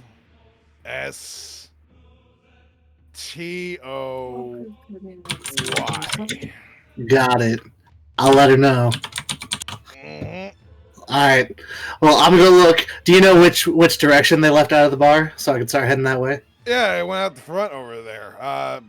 Pretty much like, like straight out? Like, yeah. It was like straight out. It was like not long before this fucking dumbass parade started. I don't know. It's kind of a bop out there. You hear the music? It's all just noise to me. Well, we can have our own opinions, I guess. And I stand up and I turn around and I leave. I have lost all my respect for you. That man was not the vibe.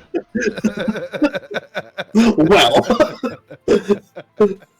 Do not relay the message from Mr. Holstoy. In fact, do not know your worth, King.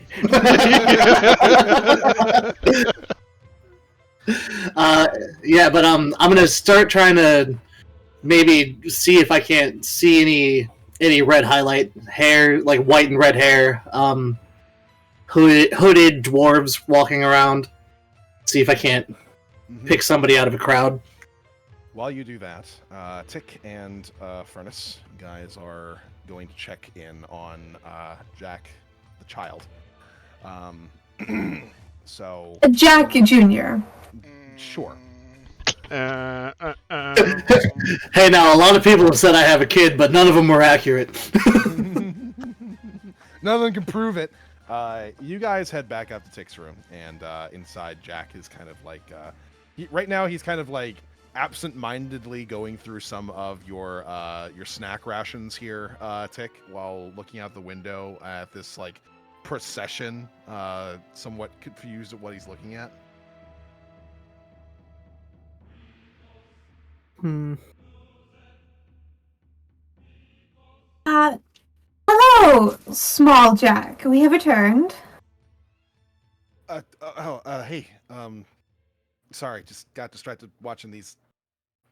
You're thing. You're totally fine. You're totally fine. I hope you're doing a little better than you were before. I'm a little bit, yeah, I guess. I think the food helped a little bit. That's good. Food always helps. It always helps settle the nerves. Look, we are going to try to find the people that killed your family.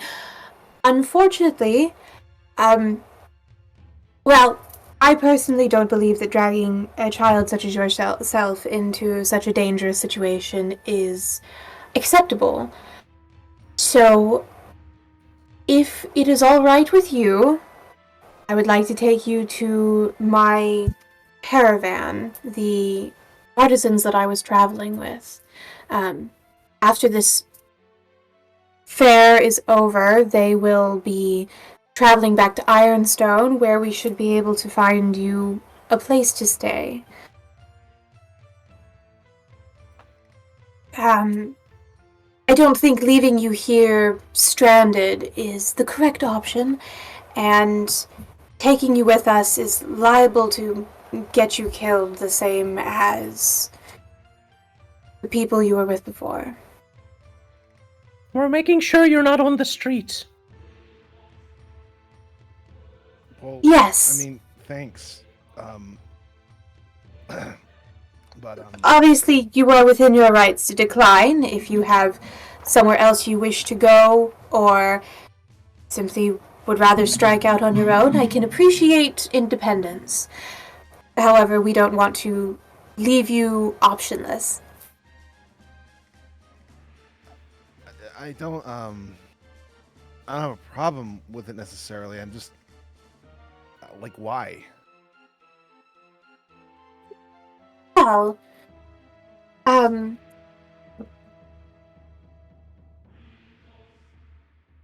Why not? Because it's gonna cost you time, effort, energy, and like I got nothing to give in return.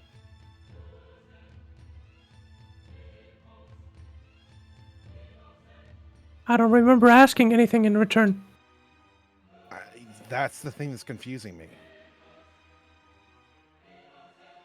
look, you are young and full of potential, and there are many opportunities for someone like you in this world.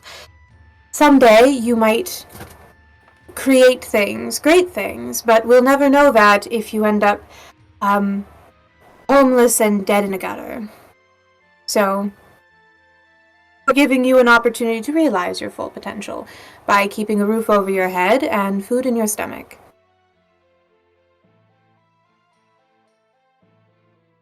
Chick lost his dad. Chick is alone. Chick doesn't want you to have the same thing. It's not fun. I mean, if you want to help me, that's fine. I'm not gonna stop you. I'm not gonna say no. I think I'm just gonna end up remaining confused for a little while. That's fine. You'll get over it. People always do. one way or another.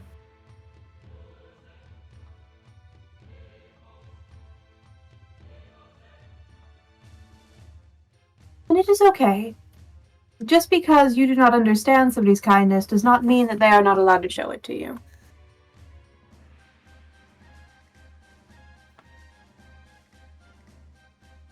Well, Well- I'll stay here then, I guess, unless you want me to go with you.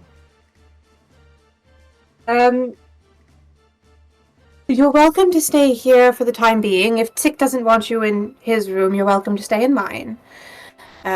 We will make sure you have food up until the time when everybody starts to leave the festival, at which point I will take you to the caravan, and either they will take you, or I will escort you personally back to Ironstone.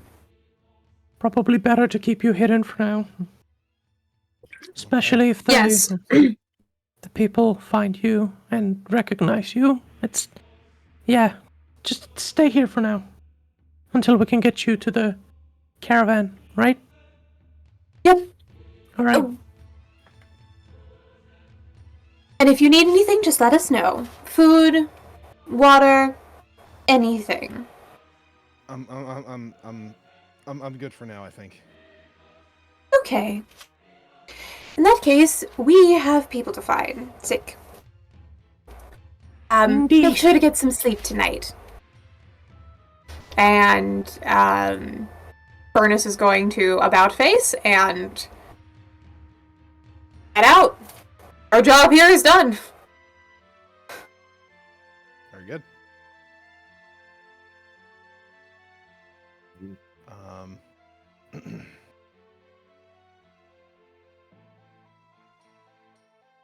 So, you guys head off to rejoin with the rest of the group.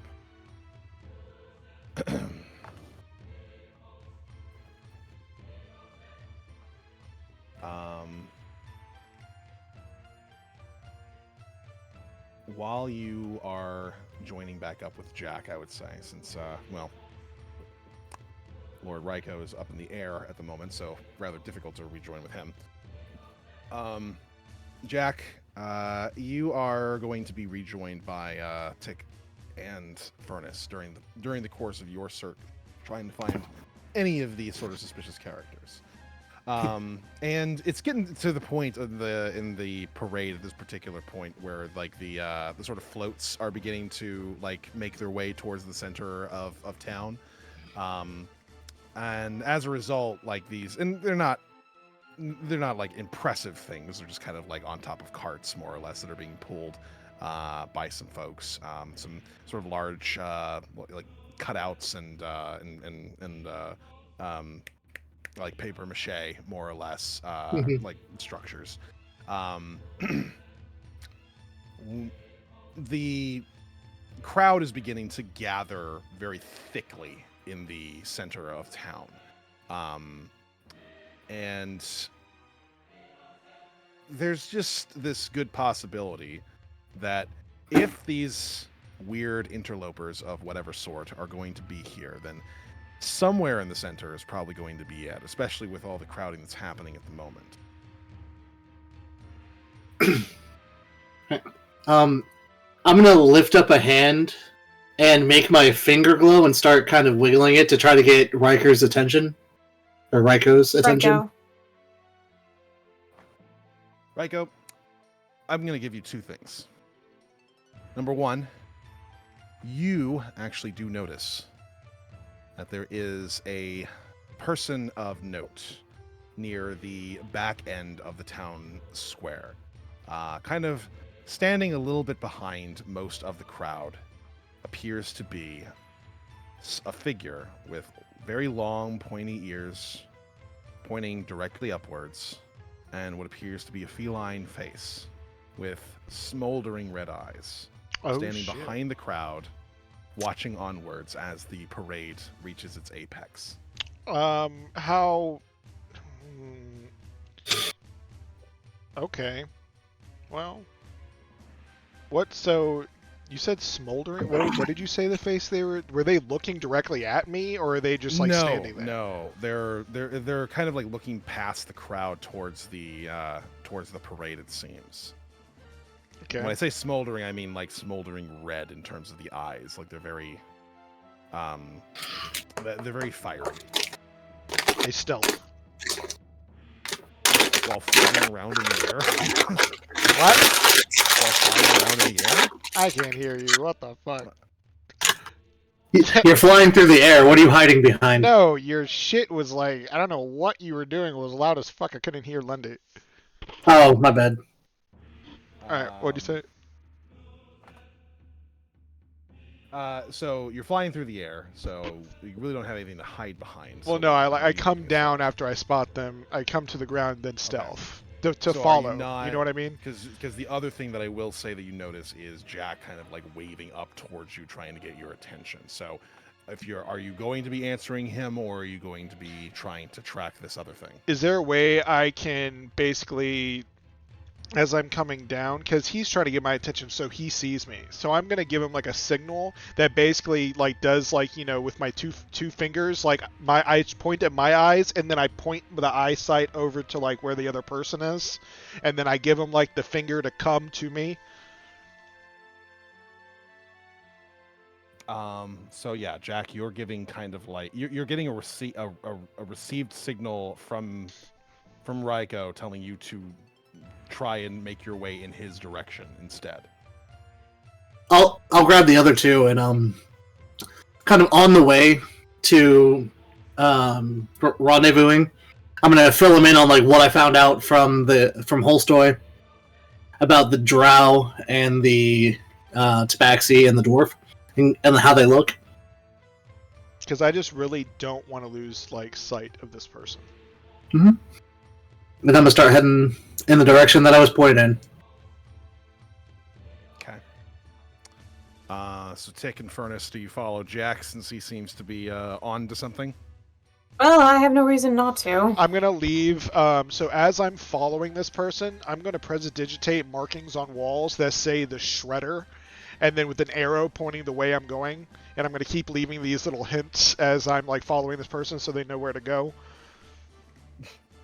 Okay.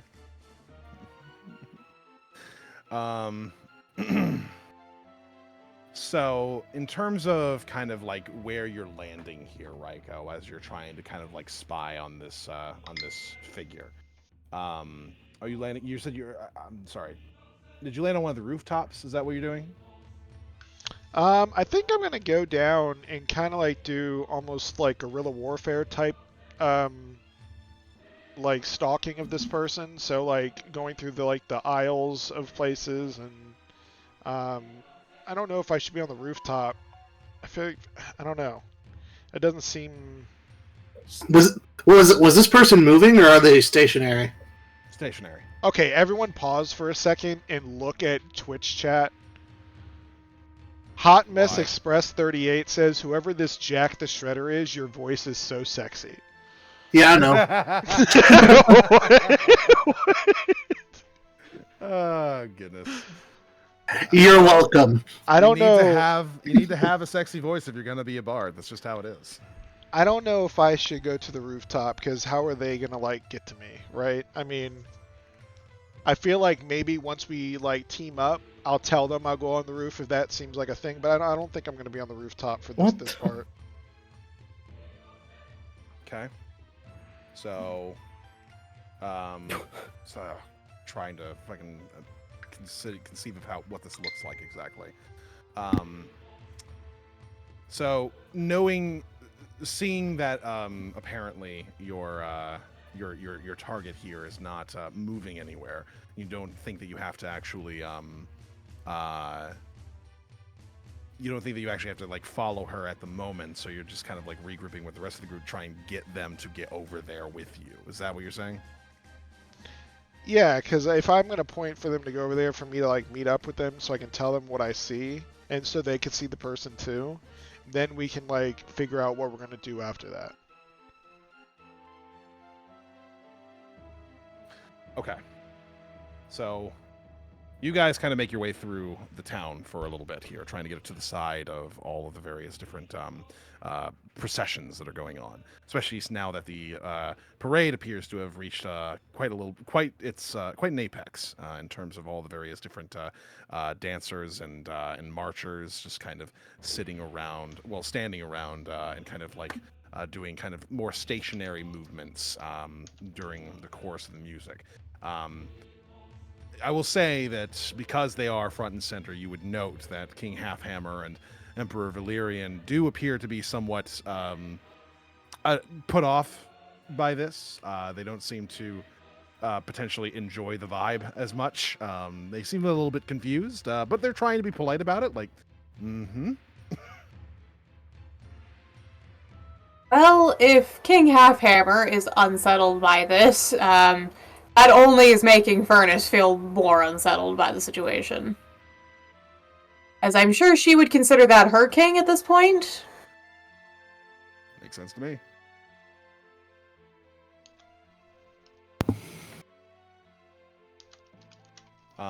So, you guys make your way near like the edge of the center of town here, and Rico lands. Can I quickly? I'm. If we have already gone over this and I missed it, I deeply apologize.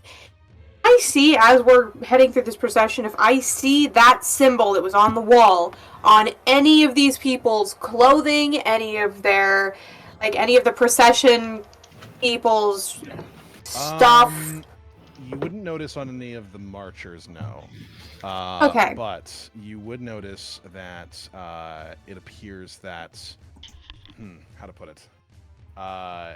The floats, the carts that have the large paper mache sort of creatures on top of them, there is certainly some very large symbols that appear to be on those. And are they the familiar, the one that I saw earlier on the wall? They would be. That is very unsettling. I am going to point that out to Jack as we're walking. I'm sure he's already seen it, but I'm just going to make a note of it to kind of be like, hey, look, I'm noticing this too. Well, that can't be good. No, especially not with both of those kings here. If ever there was a time to cause political upheaval, it would be at exactly this moment. Let's hurry. Well, let's see what Raiko found and move on from there, I guess. Have we? As you're meeting up with the rest of the group, how do you address them?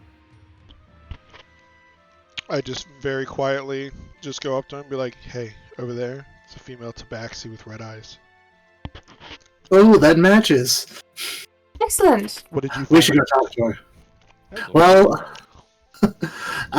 there's a drow with them as well, with red highlights. Other than that, not much more than what we already knew.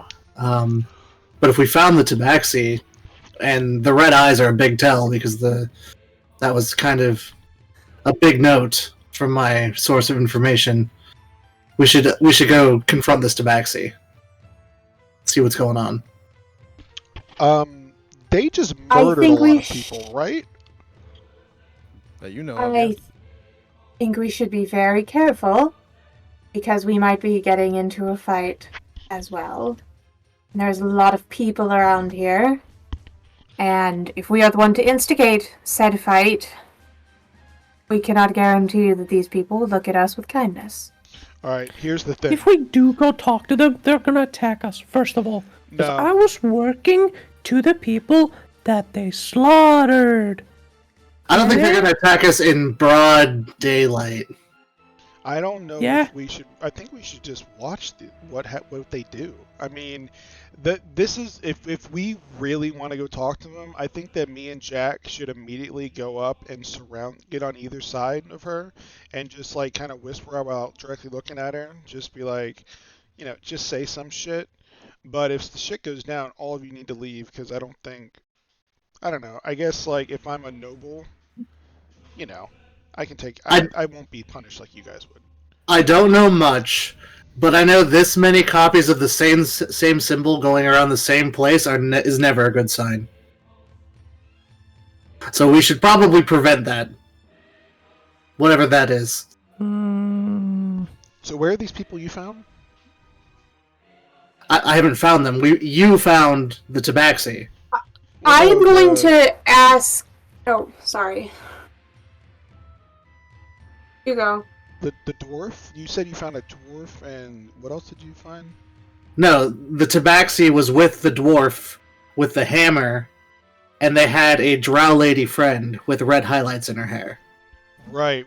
Okay, so you spoke to somebody and they told you about this. Yeah. Okay. Do you guys see the dwarf anywhere? No, the only one we found is the tabaxi from what you said. She was alone, I right? am- actively looking around, like all of us looking, like right now. I am going no. to quickly... I am going to ask, quick... Do you think it might be wise if one of us goes and tries to alert the guards of the kings? They don't like me. Well... Finger guns. Well, I don't think we're going to get an audience with the I'll kings do it. themselves. Obviously not. I'm a lord. I should go do it. Don't try to force an audience with the kings. Please try to find somebody close enough to them and important enough to listen to what we have to say. All right? We have found a lot of bodies that these people have created. They're wearing the same symbol as on all of these floats. The kings are relatively unguarded, and this procession seems to be amounting to something. They need to be somewhere safe. I don't think any of us have any idea of the scale of the kind of political upheaval that will be caused if both of the kings die at the same time in the same location. Furnace, why don't So you let's come with me? try to take and care of then, that now. I think Sick is the best person to like keep tabs on the tabaxi, and then he can just stay with Jack, and then me and Furnace can go alert some people and then come back. Sounds good to me. Let's go now, without discussing it further. Y'all really gonna leave me with a cat? And me. You'll be Yes, you have Jack. He's very trustworthy, clearly. A little bit of a heretic, but you know, sometimes you take what you can get. Heresy is all subjective anyway. Well, at least I'll be serenaded when I'll be fucking eaten. Everybody needs a good lullaby before they go to bed. Yeah, forever. All right. Do we see a guard? One of the guards, like just in eyesight? Yes, there's a lot of guards out right now that are kind of like surrounding the crowd. Well, they're in front of the crowd that is kind of gathering in the center of town here. There's like one for every like 10 meters or so, kind of like essentially standing guard, making sure nobody like runs out into the middle of the procession is the idea. Okay. I'm gonna kind of grab Furnace by the elbow, so it looks like we're kind of like together, you know. So it gives her, you know, if I walk up and say I'm like Lord Sure. Ryko, An and excuse. well, no, like seriously, like if I walk up and say hi, I'm Lord Ryko, we have some information we need to let you know, but she's like on my arm, whatever she says will have weight to it. Yeah, it's the difference between hello, I'm Lord Ryko, and this is a random Goliath lady. Anyway, and Yeah, no, exactly. saying like, yeah, I get you, I got you. So, you know, I just grab her by the arm and then pull up to her and say, hello, my name is Lord Ryko. We have some information that you need to be well aware of. The guard kind of like he turns his head slightly to you and like also seems to be keeping on alert for any of the other sort of members of the audience here to do anything particularly strange. As he says, kind of working right now there, son. As Furnace is going to give the name of the caravan that she was with and the name of the, I guess, head artisan of the crafters that she traveled with, and then she's going to say, I have information immediately pertaining to the king's safety. To the king's safety? What the fuck? What are you talking about? I'm going to nod. She is going to recount the the symbols that they're seeing literally everywhere, all over the procession. She's going to show the drawing that she did of one of the symbols to like compare to, and then she's going to tell them just directly be like, they killed a great number of people beneath one of the local inns. With little to no warning, we have a child who just barely managed to escape with his life. And those same people that committed this crime are, first of all, far more powerful than we are prepared to deal with at the moment ourselves, and second of all, are in the crowd at this very moment. And we are unsure if the current procession is leading to something dangerous or not, but I would err on the side of caution myself. I would like allow either you or Lord Ryko to make a persuasion check at advantage. And Lord Ryko make the persuasion check because I have a 9 charisma. I have a +0. What are you at? I have a negative. Oh wait. Oh, I have a +1 because I actually am proficient in persuasion of all things. Yeah. Okay. Can I get? So you said with advantage? Yes. Okay. Should have taken the bard. I would like to, I don't know, because what I like, the whole point of this is maybe they'll capture and like kind of like torture the person to get the information from them, and we'll kind of be like in that circle. Can Lord Ryko roll the persuasion instead? I'm not good at persuasion. Once What? you did, that's all it is. That's so, yeah. Wait, is that advantage? That was with advantage, yes. A 6? That was a natural 1. That was a natural 1 and a 5 is what was rolled. Wow.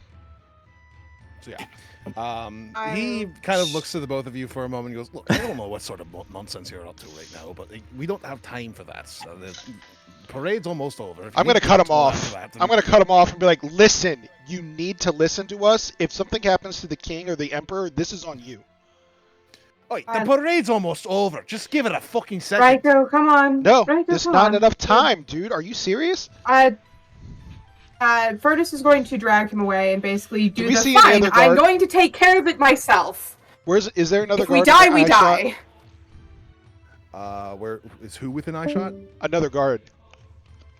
Yeah, like I said, there's like one posted every like 10 meters or so. Q died again. I'm going to the other guard. This guy sucks. Welcome So back. we're just gonna keep going to each guard until one of them accepts. Of course. that- I mean, what else do you do in alright. that situation? I don't think that's gonna work, but if the DM allows it, I mean, I guess. I mean, you can. gives you can us go ahead and another spend your time roll. Doing that. You can go ahead. Can I and try do that, rolling but the problem- again? The problem is this is taking a lot of time because you have to re-explain the situation to every new Yeah. and things like that. So it's not really like. It's gonna be an issue. Yeah, I was gonna say, I think that Furnace is willing to take her chances with it. Maybe she can help contain the situation. She might be able to save, to at least delay these people long enough for the kings to get out of the situation. You know what? That's fine. That's fine. I just want it to be known that we warned you before any of this shit happens. All right. So Alright, whatever happens next, you need to speak up and told that you were made aware. Q keeps dying. You die again. Yeah. I mean, when you roll a 1 and a 5, what do you expect? And then Q? over You good? persuasion, she Sorry? keeps disconnecting while talking to a guard. That's why the persuasion was only a 5. Exactly. The connection was not there. I'm sorry. That's okay. Good.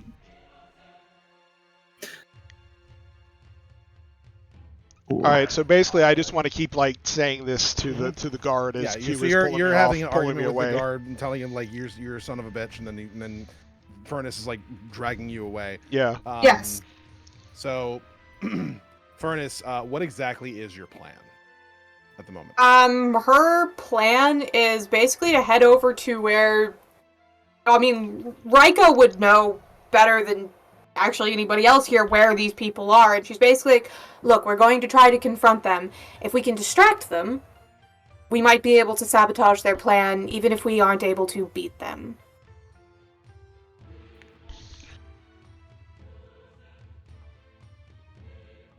When they saw like these people, would we be able to replicate the symbol that they're wearing to make it look like we're one of them? If you had the ability to draw it or have like a minor illusion of it. Yeah. Which, yeah. I can make a then mark yeah. onto like clothing and stuff. Yeah, you can do that. Yeah. So I'd like to replicate it, and I want to put it onto like all of our party. And I guess we're gonna go. That's gonna take some time. You might be able to do it to like one of you guys while you're walking, but I doubt you'll be able to kind of like replicate it well on everybody in a very short amount of time. I'll do it on. Does Jack have the high? Yeah, Jack definitely has the highest grade. I'm gonna do it on Jack. So Jack's gonna be the one confronting him, but then we're all gonna surround this tabaxi. So you guys head back to Jack and Tick, and then you start drawing like on Jack. You start I'm just like as I'm putting the symbol on, I'm like, these guards are dumb fucks. This is what we're doing now. Do you have any idea how much this jacket costs? You can't just draw on it. It will go away in an hour. What are you doing? It will disappear. This does not vibe. All right, Jack. This is your time to shine. There's a matter of national security going on. We don't care what vibes. You are going on stage right now, bro. This is your time. Confront this bitch. Very well. I boldly go to confront this tabaxi. We're all going with you to surround her. Oh, I'm not paying attention. I'm boldly going to talk to the tabaxi. Yeah.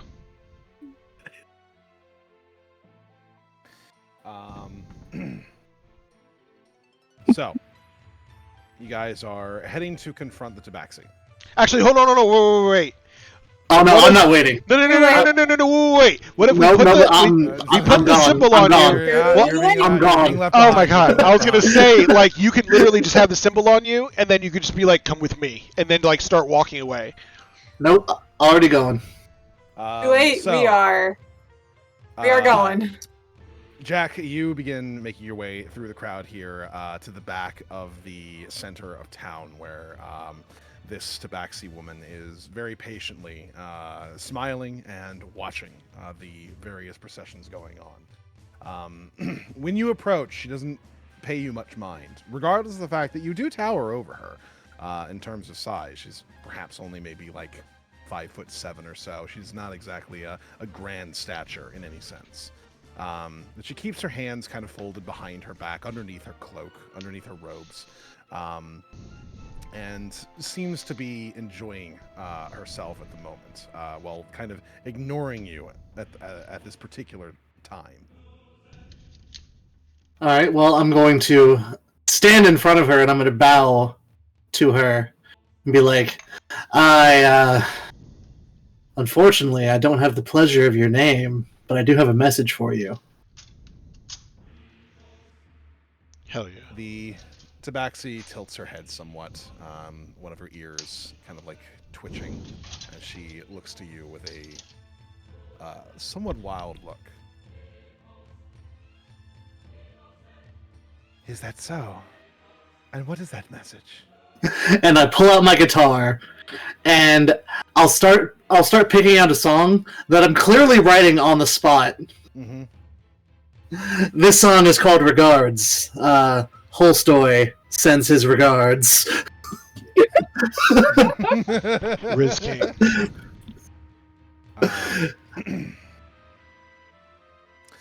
So you begin to play a song which kind of goes beyond the it's a little bit of a distraction back here, but the tabaxi does not seem particularly annoyed at this, and in fact she seems more amused if anything else. She kind of like tilts her head back to the side again, sort of in that way that a dog does when they're looking at something and they seem somewhat confused. Right. And she smiles throughout your performance, which does take a little bit And she kind of just passively observes it for a little bit before glancing past you. I appreciate the message so far, but I think the better show's about to start.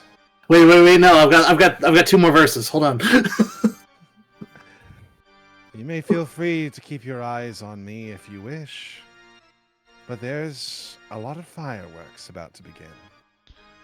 It. I didn't even get to the part where I was gonna shoot the fireworks yet. How does she know?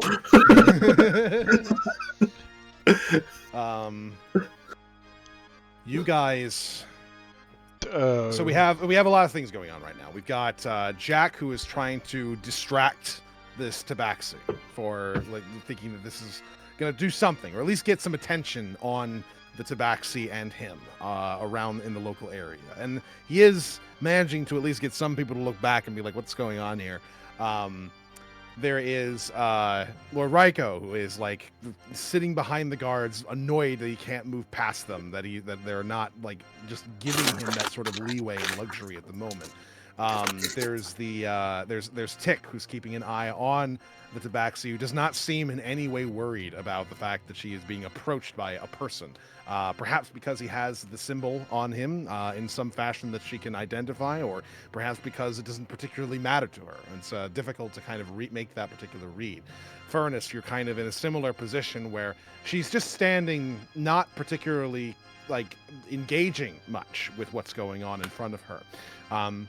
And as all of this is happening, a very sickening bout of screaming begins to echo into the night air as the music of the actual parade reaches an end, and it is accompanied by what seems to be a lot of screaming happening indoors in various different buildings all around the town.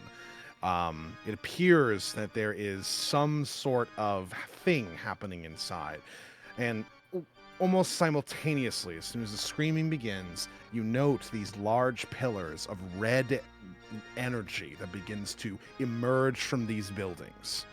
Oh, fuck. Is this? Oh no! What? I feel like I've seen enough Full Metal Alchemist to know where this is going.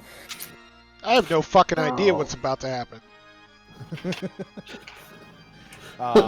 Those are some good fireworks. She was not wrong. Showmanship is there. My Christ! Oh god! The red energy begins to form into what appears to be a cloud over top of the middle of the town.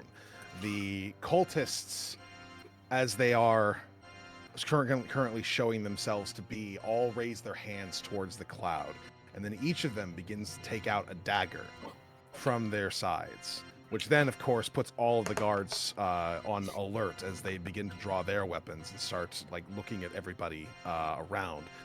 But before anyone can even react, everyone, all of the marchers, all of the people who've been participating in this progression, bring their knives to their throats and slice themselves open. What the fuck? Oh, Thormodin. Okay. Are we able to apprehend the Tabaxi lady? We basically just jump her. She's not like moving at all. Okay, That's can metal. we just turn? What the fuck is going on? And why are your eyes red? Just give it another 30 seconds. You'll see. I'm gonna reach my hand around this Tabaxi's throat.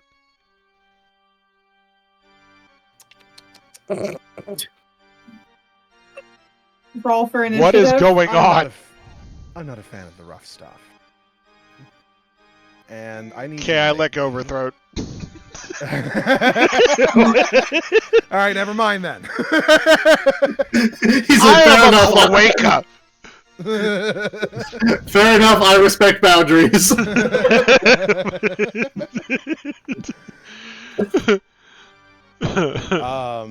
right, well, I guess you won't cast the spell then. You're just gonna let her go like that. And as the various different marchers have sliced their own throats, as they behold the cloud of red energy that is emerging from the houses where the screaming has begun to reach a standstill, there is a quiet that emanates across the entirety of the town for a solid moment, where a pin could drop and you could hear it. And then the cloud descends down towards the center of town, where Isaac, Half you're Hammer- beating the shit out of your keyboard, bro. My bad. King Halfhammer looks up, sees this, doesn't know what's going on, but also knows it's probably not good, as he immediately grabs the Emperor and jumps off of the sort of center. As the cloud reaches the center and begins to create a rumbling noise, as you see these cracks appear in the center of the town.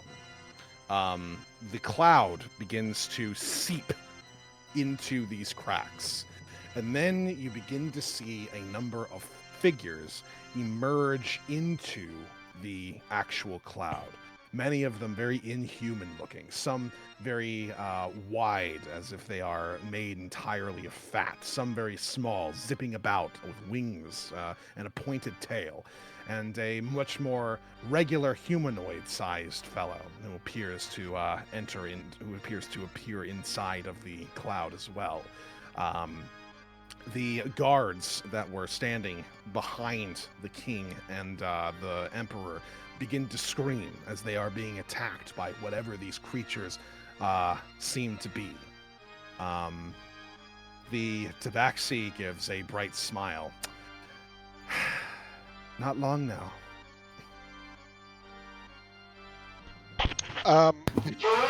Fuck it. Not long now.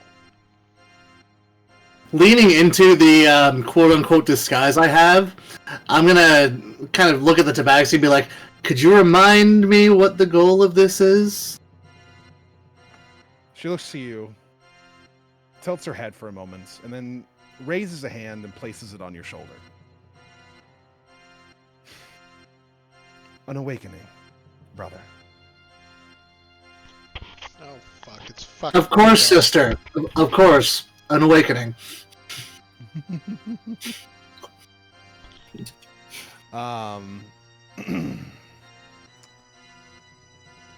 So, trying to remember what all of these songs are supposed to sound like, so I want to make sure I have it right. Yes. As the guards are now beginning to scream, as they are being attacked by various different creatures inside of the cloud, the question becomes, as the whole of the crowd that is surrounding this sort of procession, they begin to register at least some of the events that they have just seen that have happened very quickly and in succession. They all begin to scream in panic and begin to run in various different directions, which seems to bring a glint of joy in the Tabaxi's eyes. What are you guys doing in response to all this? Yeah, no, I've seen enough, and immediately tries to fucking gun the bitch down. Just Okay. goes prone and aims at her eye. Make me an attack roll.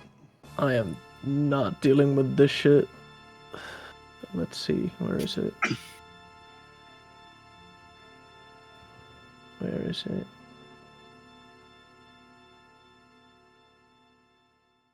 There it is. It did not roll it. Come on. That might be because of something in particular here. Let me where's the thing? How far away is Halfhammer and the Emperor? They are kind of in the main part of the street right now. They're not terribly far from you guys.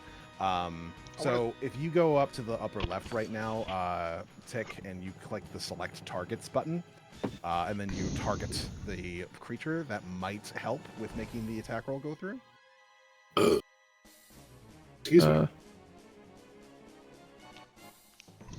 So I think this.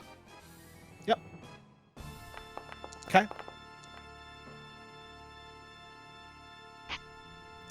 All right. So, unfortunately, a 15 will miss. Yeah, checks out. As a shot goes off near her and kind of goes sailing over one of her ears, and she gives a slight shrug. I'm not the one you need to be worrying about right now. This is a bad bitch right here, dude. After I witness that she just dodges it like it's nothing, I want to take to the air and go toward Emperor and Halfhammer to alert them. What basically at least show them the symbol of like who's behind all this, and maybe it will mean something to them. You head down to Halfhammer and Valerian, and you attempt to kind of figure out what's going on with them. They're both kind of like scrambling to their feet as they begin to bark orders to the various different guards to like try and escort everybody out of the general area. And they're currently having a little bit of an argument as Valerian is just like, what do we do about our guards inside this cloud? And Halfhammer's just like, it's their job to keep these things off of us. If you want to help, I'll go in and help. No, we don't know what this cloud is. It's a bad idea.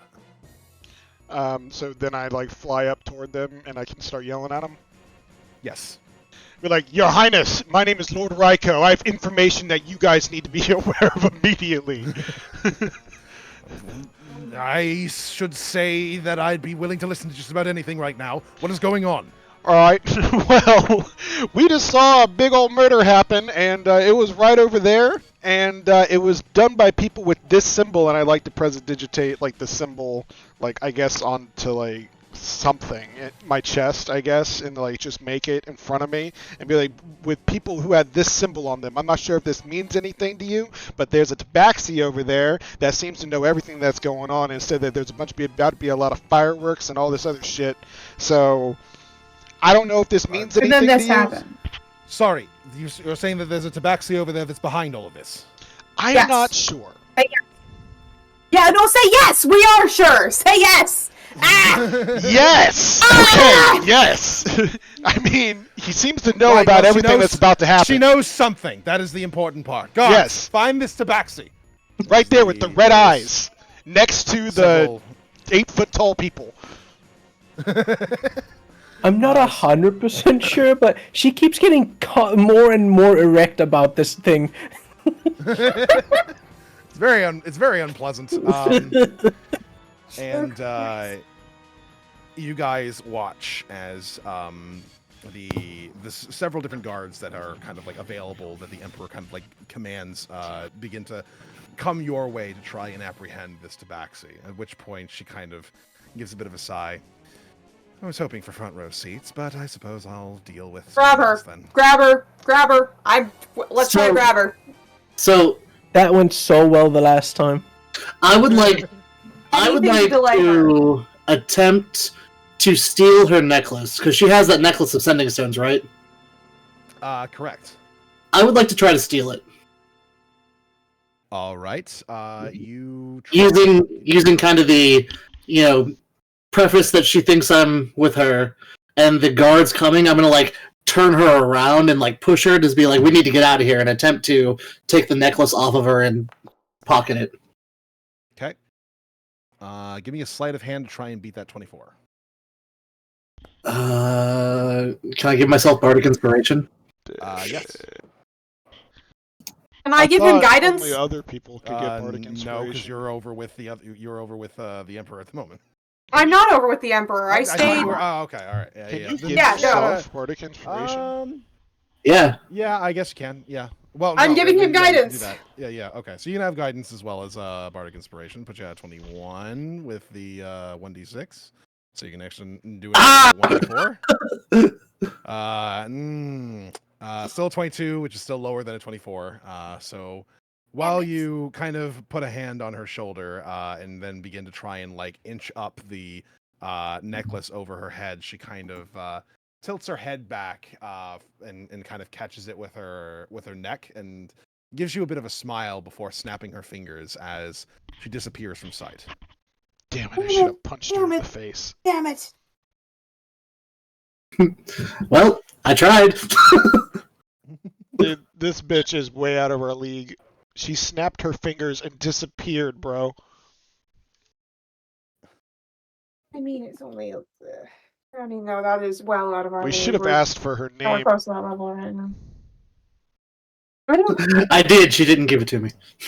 Oh, particularly care about her name. We know what she looks like. We need to get the child. Oh God, the child. Did any of the red pillars burst out of the place we left the kid? No, not from the inn. Okay. did God. the what?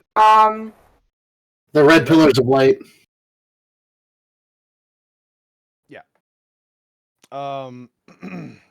So while you guys are kind of scrambling to get back to the other side of the town square, continuously it appears that whatever figures are inside of this like cloud that has landed in the midst of the middle of the cloud itself is actually seeped entirely into the sort of fissures it is created into the ground, and you see a number as the cloud dissipates, you see a number of different creatures inside of where it was, along with a number of unfortunately fated guards, who are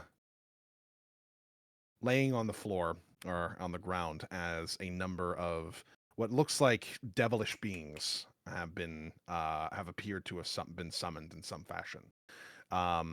They all then kind of stand in the center of the town square and seem to hold up their hands as well as a much larger fissure begins to erupt from the center of the town square. As this happens,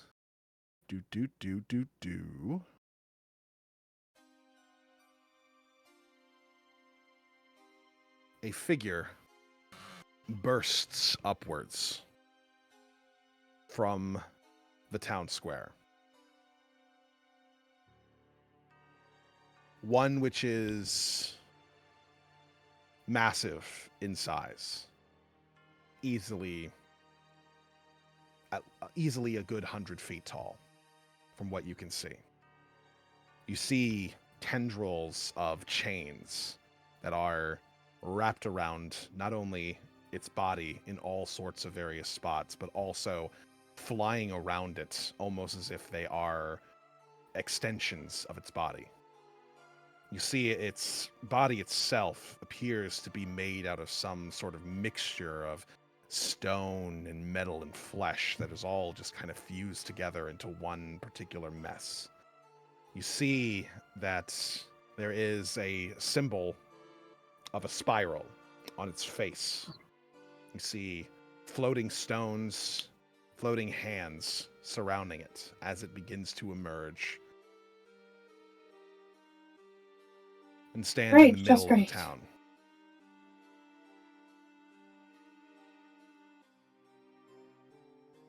A stone floats in front of it, covered in all sorts of runes. It seems to keep the stone in between its hands, or at least the hands directly connected to its body. And it seems to observe it almost passively.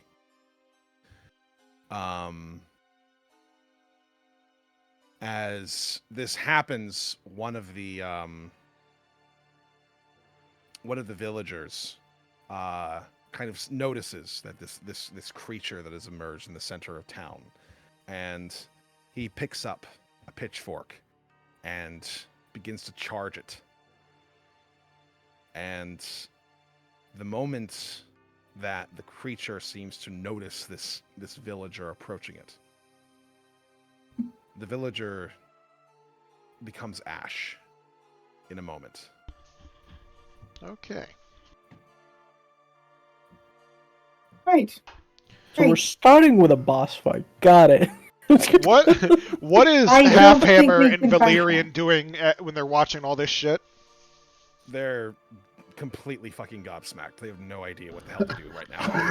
All I, right, for well, one, welcome our new overlord, and I am we'll bow going to his whims. I'm gonna knock them out of there like gobsmacked and be like, "Move! We need to get out of here now!" Yes. Halfhammer. Do you what Go! what do you Move! recommend we do? Let's just start. I'm just gonna start moving. I'm gonna start moving them, like using the crowd, as basically a distraction. Just start moving them as far away from the center of the chaos as possible. I am probably bigger than both of them, and if I have to pick one of them up, I will. I am just shoving. I am just moving them along. I'd be like, go, go, go. How much go, does go. the Emperor look like he weighs? The Emperor probably is a good like 200 pounds. Can we I try can't to? carry I don't that, know right? how. I can carry it. I can probably carry them both. Well- I am literally going to just one arm around one of them, one arm around the other arm. I'll be like, we are leaving because look, grabbing them like I mean, beer barrels. they're probably more capable if people than us. here die, it'll be tragedy. It'll be terrible. But if the kings die, you have no idea how much chaos is going to be caused. You I two don't- need to live. Let's go. I don't think you need to We're going. carry them though. I think we just need to block for them. If they're not going to move, by Thoradin, I will. Furnace, you wrap the Emperor and King Halfhammer up in either arm and begin to march with them away from this figure that has emerged from the ground. Hell yeah! I can I would get say, any of their go, guards. Furnace, I if got can your get back. If I can get any of their guards to notice us and move with us, be like, we need to protect them. Come on, let's go, let's go. We're getting as far out of here as we can. Just try to get as good a contingent of people to protect them as possible. Halfhammer at least has enough wherewithal within himself, in spite of the fact of what he just saw, this creature, and you picking him up. He kind of looks to some of his guards and waves at them. Escort as many people out of here as possible. Go, go, go! Should I fly over and get Tick? If you can, yeah. Since we you're carrying should take them, our I don't party think- members with us. Yeah. So I don't. Jack's I'm sure I weighs can too just much, spit right? her out of there. You don't know how much I weigh. I Well, take offense to that. the I'm idea incredibly is- light. The idea is you can shoot while flying in the air, so you have the ability to shoot down at people. You feel me, dog? I mean, We just need to get them as far away from this mess as possible.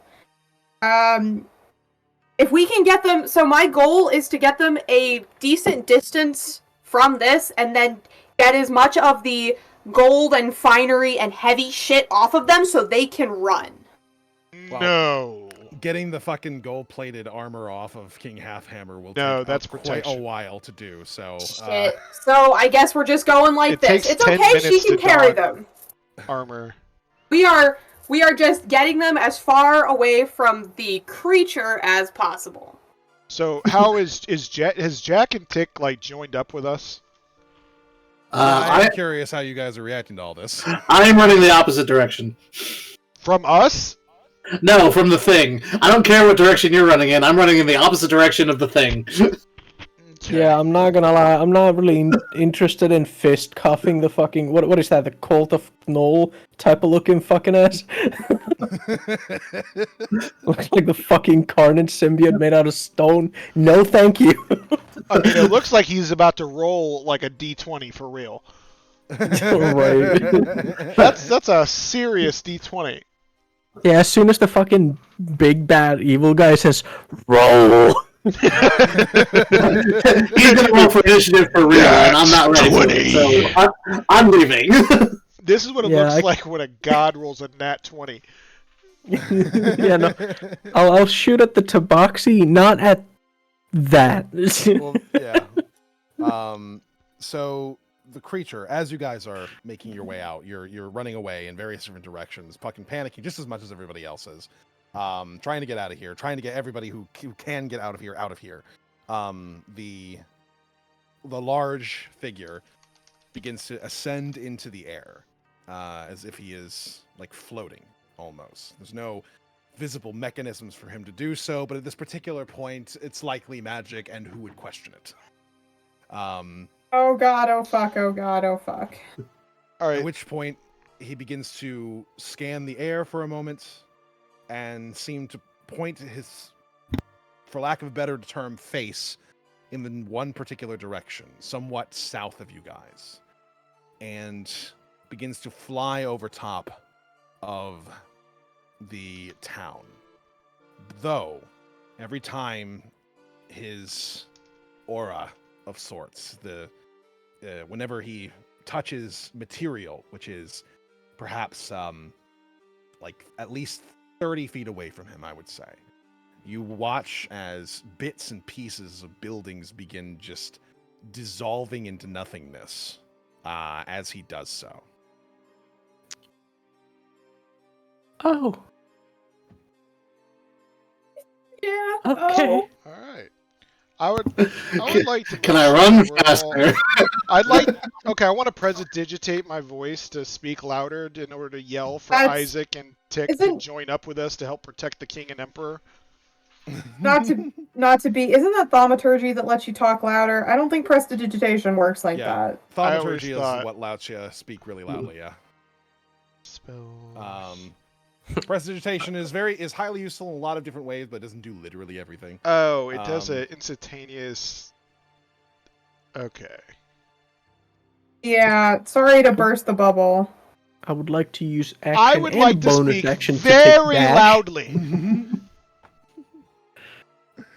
You very loudly call out. I would Jack like and you to Tick. not. I would like you to not draw too much attention to where the kings are. So maybe Yeah. cool it on that. Well, too bad you couldn't express that before I just do it. I don't even like that guy. I'm not going to mention the king or the emperor. I'm just going to yell for him. Join with us. Let's go. You join. If I'm ahead of him, I'm gonna say no. You join with me. I'm leaving. Are you ahead of us? You went back for the Emperor. I did not go back. I'm leaving. You guys head off in your various different directions. Some of you staying to protect the Emperor and the King, and some of you kind of just dipping, at least for right now, because you do not want to be anywhere close to this thing that appears to be able to annihilate anything that gets close to it. You then are able to see, for those who are keeping an eye on it, as it flies over top of the town of Conquer, and then off into the horizon, southwards. It is leaving. Does not seem to be interested in any of you. Good. We're fine. Yeah, but we still have a shit ton of cultists that are around here. We are still moving. Nope, they dealt with themselves. Yeah, pretty sure they all slashed themselves. What happened to the figures that rose up out of the ground and helped summon this thing? Are they Those still are- rampaging? Those are devils, and I'm definitely running from them too. I was gonna say, we still have an active threat. I am still trying to get as far away from this as possible with the most important people in this city.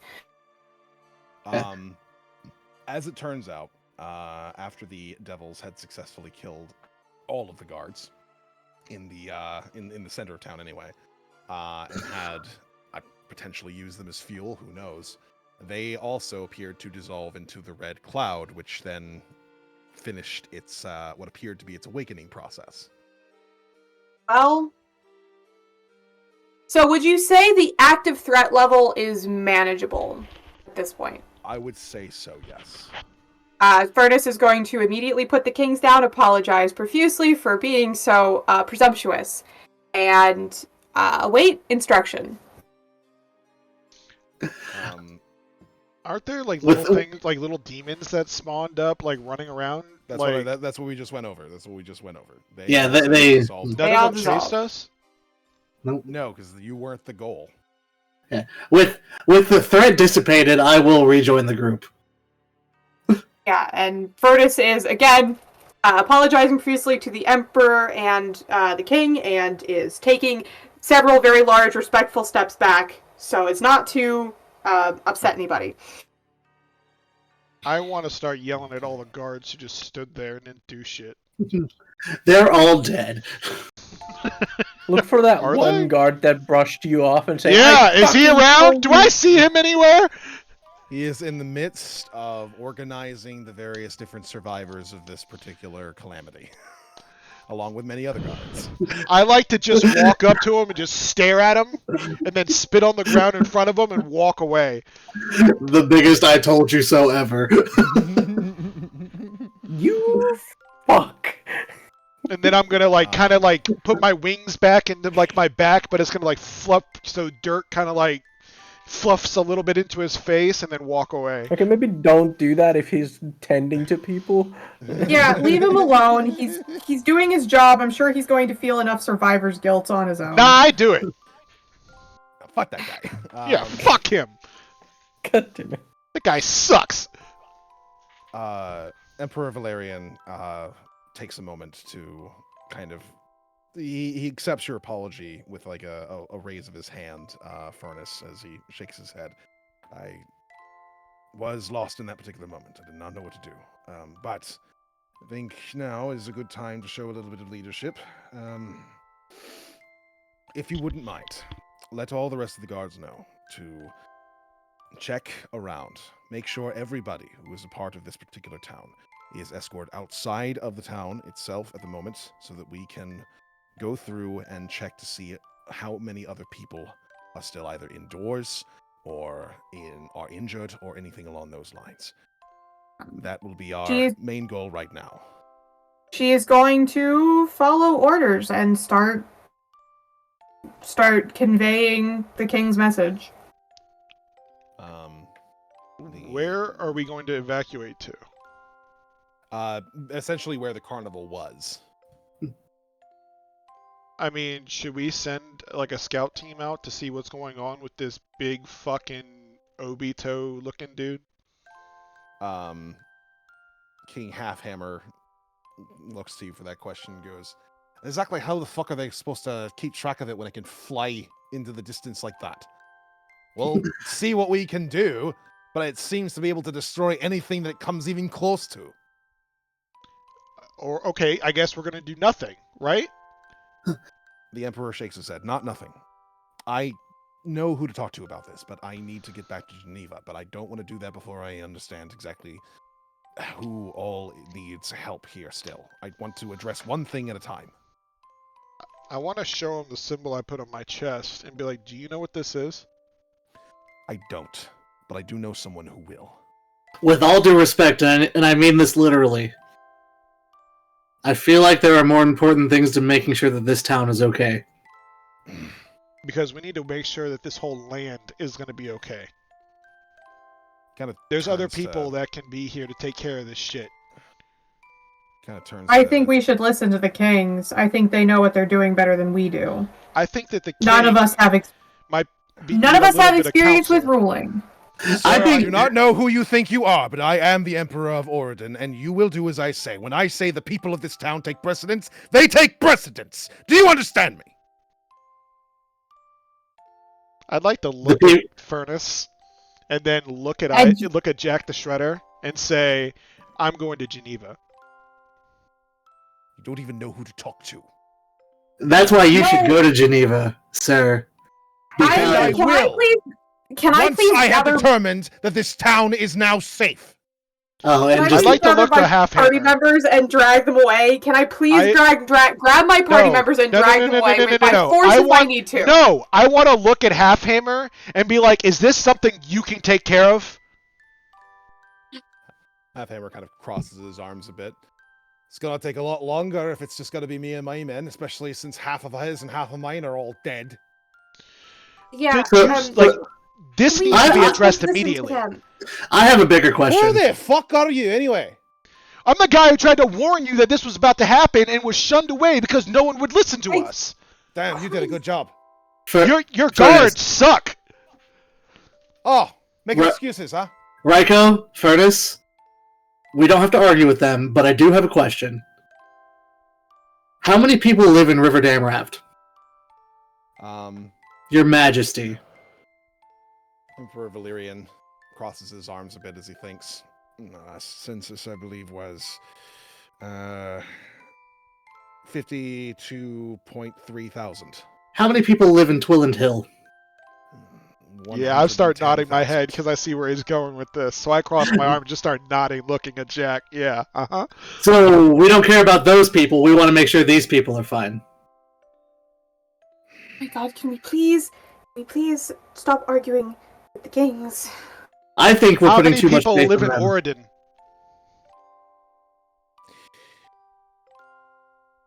Do you know what makes Oregon precious? It's people. Do these people not count to you? They do count, but they are a minuscule Then number you compared to the will entire. understand when I say I can get to Geneva just fine when I spend the rest of tonight, at least, ensuring that the people of Conquer that remain are alive and well and Am I have allowed to- somewhere to go. How Can about I this? quickly pull? Wait, no. Can I quickly can fly pull? there. Can I quickly pull Ryko aside and look at him and very very quickly say, the same magic that Tabaxi used to vanish, I assure you that the kings have those as well. They can be somewhere in an instant if they need to be. Let them do their job and protect the people of this town that have just been brutally slaughtered. Okay? Is that We true? need Can to you just focus go on there helping immediately? them. Stop making this a dick measuring competition and help. Okay? You arguing with them is slowing them down, it is slowing us down, it is not helping anyone. I do not care about your ego. Do something useful. And she is going to walk off and leave them to whatever frustrating conversation that they continue to have. Fine. Is this person that is in Geneva somebody that we can bring here instead while you're taking care of this? Damn it. It's going to take us too long to get to Geneva. If he can get there faster, he can figure it out. We have our own thing that we can do here. What should we do then? If you are interested in speaking with the person who might be able to give you more answers, then I will take you with me to Geneva. Only if you show some respect. I bow.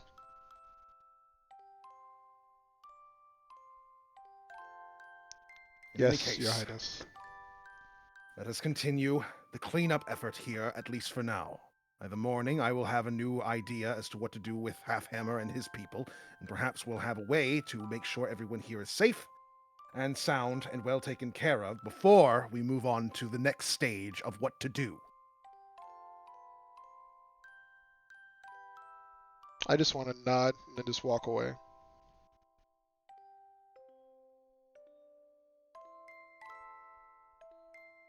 You frustratedly make your way through what is left of Conquer.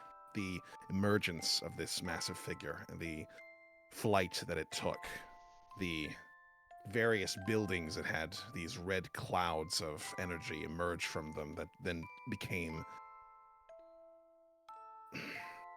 destroyed in various ways. The destruction is wide.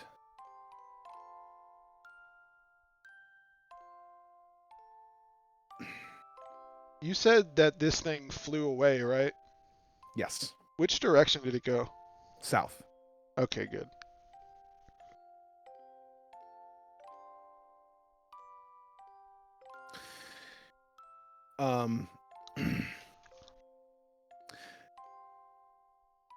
You guys help with the cleanup effort, at least those of you who are willing to.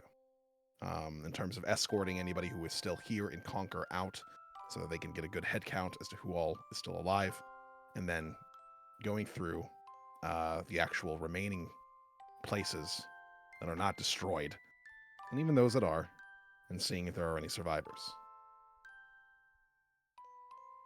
Thankfully, the casualties of Conquer could have been far higher than they were. Conquer is a small town with a population of about 800, and it seems that only 200 are missing. Their bodies can't even be found.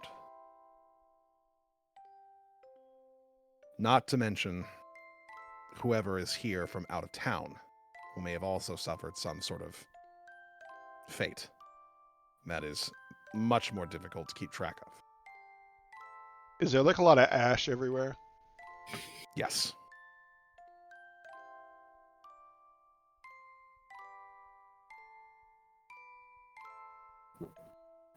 I'm going to be doing my best to kind of raise spirits amongst the people, trying to keep them at least moving forward, doing bard stuff, trying to inspire people. Give me a performance check real quick while you do so. Oh dear. 16. Very good. In spite of everything, with the amount of shock that people have, you do create some smiles amongst the various frowns that are still here, that permeate the area. It's not much, but it's something. And it matters to those people, definitely.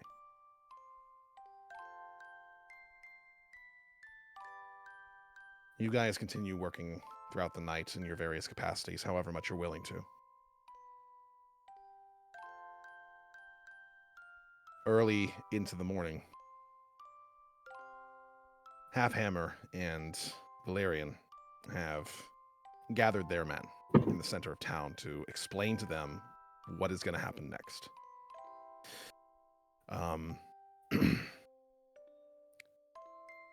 With you guys paying attention, the Emperor nods to his men. I am going to be making my way back to Geneva. I will be speaking with my advisor as to what to do about this situation, as well as the information that I have received.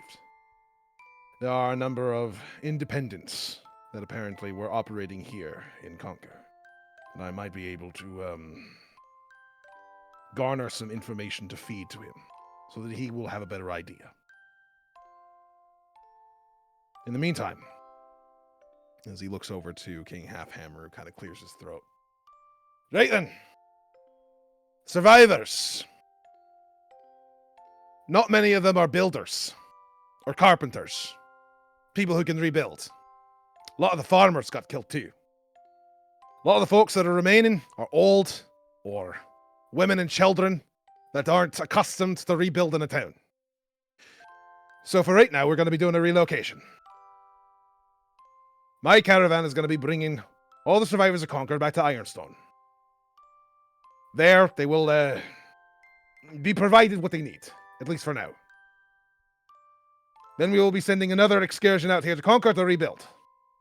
And investigate what the fuck's in that hole. As he points to the center of town where there's a massive crater where the creature came out of. Until we know what's down there, this is not a safe place to be.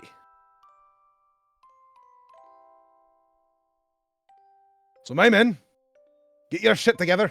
We've got a march ahead of us, and a lot of people to watch over. And the Emperor nods. As far as you all are concerned, mine, I will be taking the quick way. However, I would like for you to escort the independents that have more information for us. Unfortunately, I can only teleport myself. Make sure to let me know when they arrive in Geneva, as quickly as possible.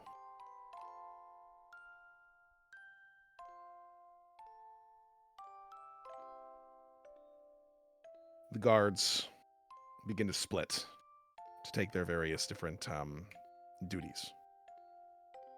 The dwarven guards heading over to the people of Conquer to let them know that there is a march in front of them. And the Emperor's guards approach you guys as he points you all out. They gesture over towards the carriage the Emperor used to arrive here. As one of them gives a nod.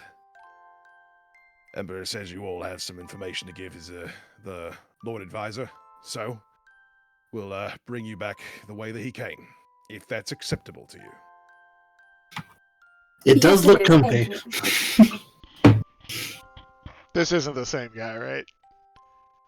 No, Okay, just making sure. no, the guy that you had an argument with was a dwarf. So, What's this guy? This guy is half elven. Oh, okay. I'm gonna take a seat in the cart and stretch my legs out and cross them over. Cross my ankles, and kind of lean back. It is a luxurious cart. I mean, it's the Emperor's cart, to be expected. It's a carriage. Of, yeah. I was gonna say, before we all head out, is there any way for Furnace to quickly detour and collect the child? You absolutely can. He is amongst the rest of the people of Conquer who have been kind of like escorted out of town, just in case, something else happens. And he's been amongst the sort of like camp. Yeah, she is specifically going to grab him and, just give the excuse of this is my child, and then bring him along. Jack kind of follows along with you and kind of gives a bit of a tilt of his head. Not that I'm gonna say no or anything, but I mean, the guards said that we'd be provided homes at Ironstone. But if you want me to come with you, I will. I'm emotionally attached to the child at this point, but I'll let the party make that call. If he's not strumming the lute, he's carrying the lute. Well, I mean, he has to come with us, right? Yes, I would like the child to come with us. I mean, they could possibly read his mind to see what happened and shit. Yes, he saw what happened. He has as much information as we do, possibly more. Didn't he already tell us what happened?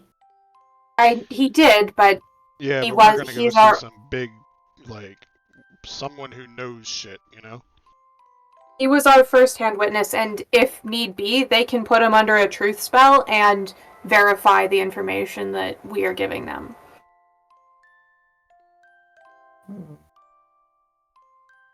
I don't mind. I mean, I heard that being a human over in Ironstone can be a bit rough anyway, so Geneva sounds nicer. Yes, there will be places for you there. We will not abandon you, trust me. And do we have Tick with us? Yeah, I'd imagine. I don't got nowhere else to go. Good. Okay. Just making sure, because you've been kind of quiet. I just want to confirm that Tick's still with the party and hasn't wandered off. Yeah, no, Tick's not too good with crowds, so he's been quiet. So, you guys load up into the car, into the Emperor's carriage. It is a very nice fit, all things considered. In spite of the fact that many of you are very tall, it still accommodates you just fine. It seems to be, much larger than most carriages, much more spacious. The seating is incredibly soft and has a lot of give to it. And there's enough room to kind of stand up and stretch your legs, should you need to at any one given point during the carriage ride.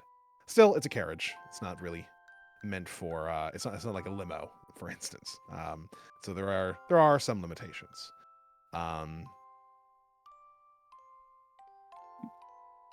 But as you all load up into the carriage, you begin to make your way away from Conquer, being driven along the road to Geneva, leaving behind a very wrecked small town that has reached the end of its centennial.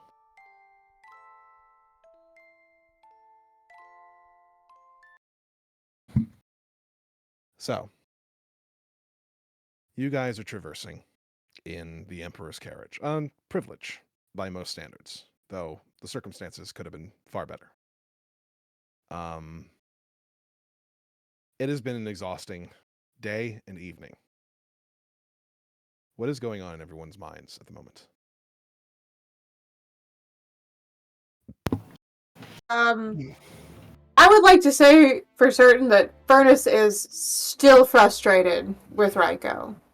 She is, and also Jack to a certain degree. She's not happy that they chose to have their moment around the kings of this, of this land, and chose to argue with their leadership at such a crucial moment.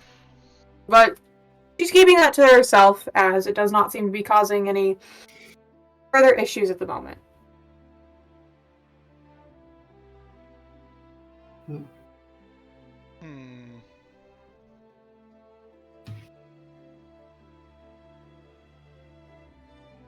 I don't know. I kind of like went from a pretty happy-go-lucky dude to like thinking about the weight of like everything that's happened. So I've been pretty silent with my thoughts to myself about like what this actually means and like what we're actually gonna have to go through, and the potential of like how bad this could be. That just puts a damper on my mood like almost indefinitely.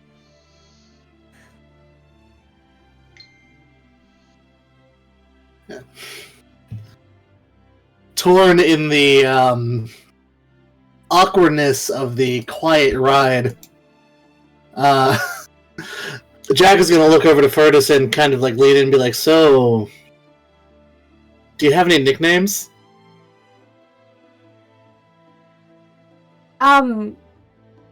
Furry. She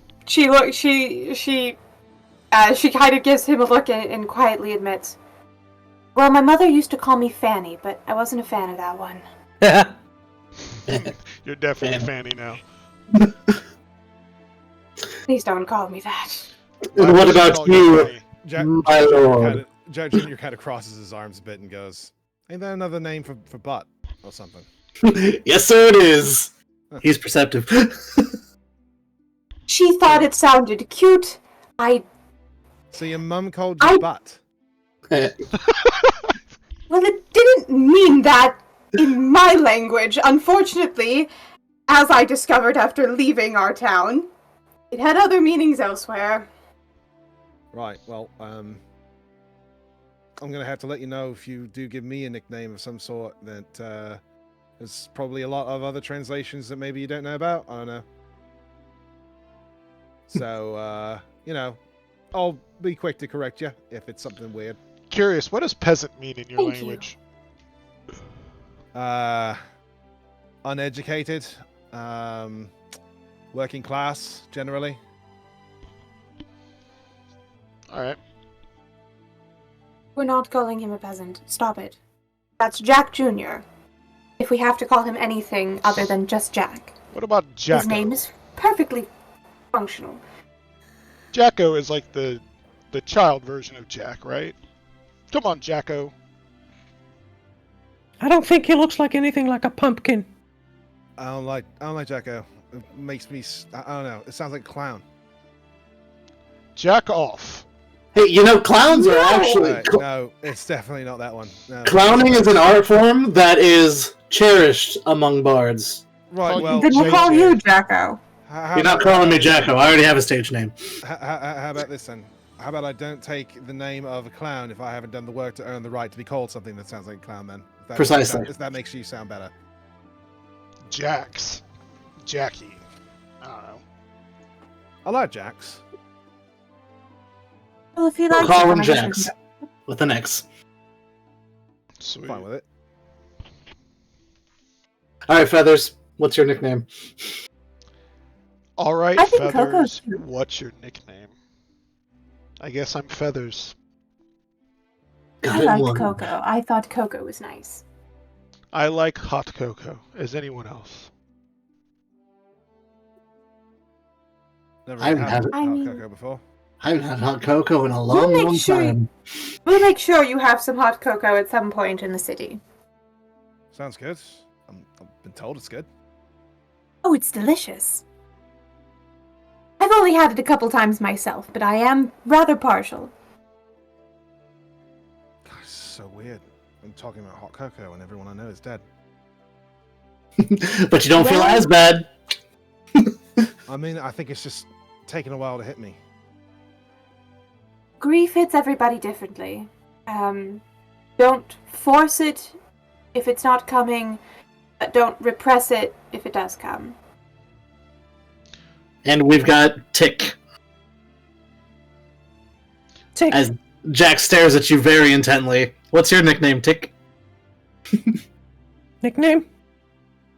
Tick's always been Tick.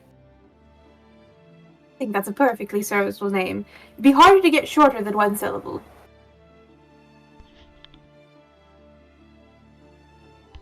Thick Tick. Nicknames don't always have to be shorter. Then what's the point of a nickname? They're fun names that friends call Endearment? each other. See, he knows. Oh, That's why we keep Tick around, Fanny. call me that. That's so fucked.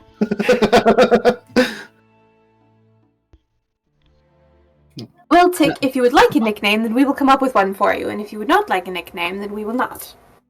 Because some people don't like the nicknames that get given to them, then have to deal with them for the rest of their lives. Don't know who that could be, though. Yeah, it's crazy. It's like they wouldn't want to tell that nickname to other people. Are you talking about Fanny? No, Fanny wanted us to know that her nickname was I Fanny. did not. You asked a question, I answered it. It wasn't an invitation for you to call me that. Fanny. I mean, it sounded like an invitation to me. Oh, Fanny. Fanny, I must say I'm very impressed at how immediately you took to action back there. Well, Look, have my I respect. am. Thank you. I represent quite a lot of, well, I wouldn't say I represent as in I am the face of, but my name is in association with not only the church, but also with the artisans that have been training me. I would hate to make any of them look bad.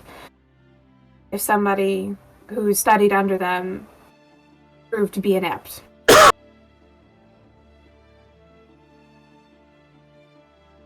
You know, I came here looking for something, to become more worldly, to figure out something that's worth dedicating my life to.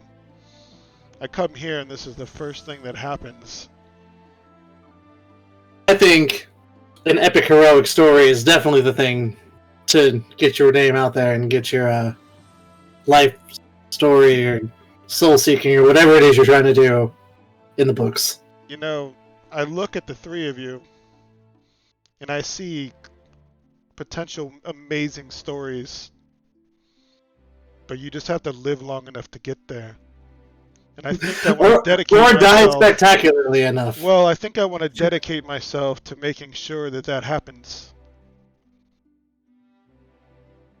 I think that as long as us as a group, and you in particular, stay alive, something tells me that, we can fix this. Well, if there's one surefire way to get my name back in the books, it's going to be stopping this. This is I used to be famous, a crazy endeavor. We are certainly out of our Unfortunately, depths here. Unfortunately, it seems like we may not have an option. Now, mind you, we may get there, and the advisor of the king gets all the information we have out of us, and then we are no longer asked to participate. The Yes. the funny thing is Furnace, if you had not picked them up and ran with them, they might be ash at this moment. Thinking about that and what would have happened if that hadn't happened makes me really think about how, some people might think, oh, well, other people will take care of this. But in that moment when that needed to happen, Furnace was the one who saved them. So we might not be able to depend on people as much as you think we can. I'm not saying we can depend on people. I'm also not saying that we will be just invited to help. However, I for sure I would not think we depend on should- the Emperor. yes, I would say that we should offer our services, and perhaps we should pursue this independently, if need be. See, Fanny's on board. I know you are not my biggest fan, granted how I acted back there, and I do regret quite a bit of that. But one thing, even though I am a lord and I follow I follow the rules. I have always done that my entire life. But I will always think for myself. No matter who I'm speaking with, I will always think whatever I think is right and then act upon that. Jax kind of crosses his arms a little bit.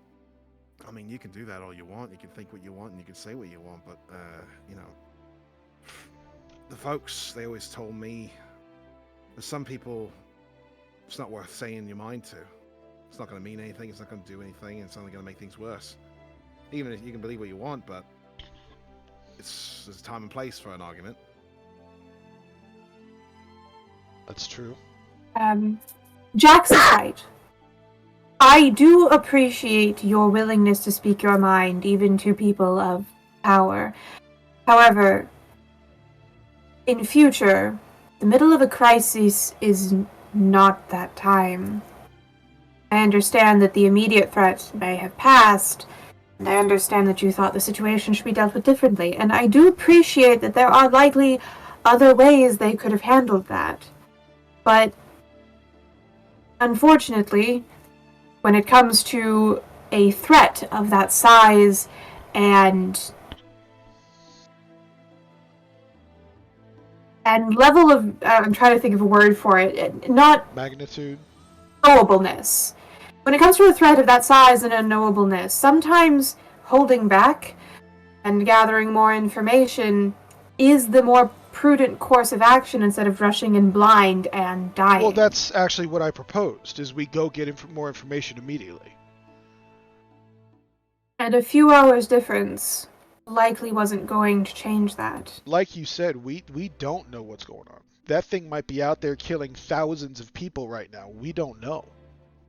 Yes, but you also have to understand that how kings act in a moment of crisis,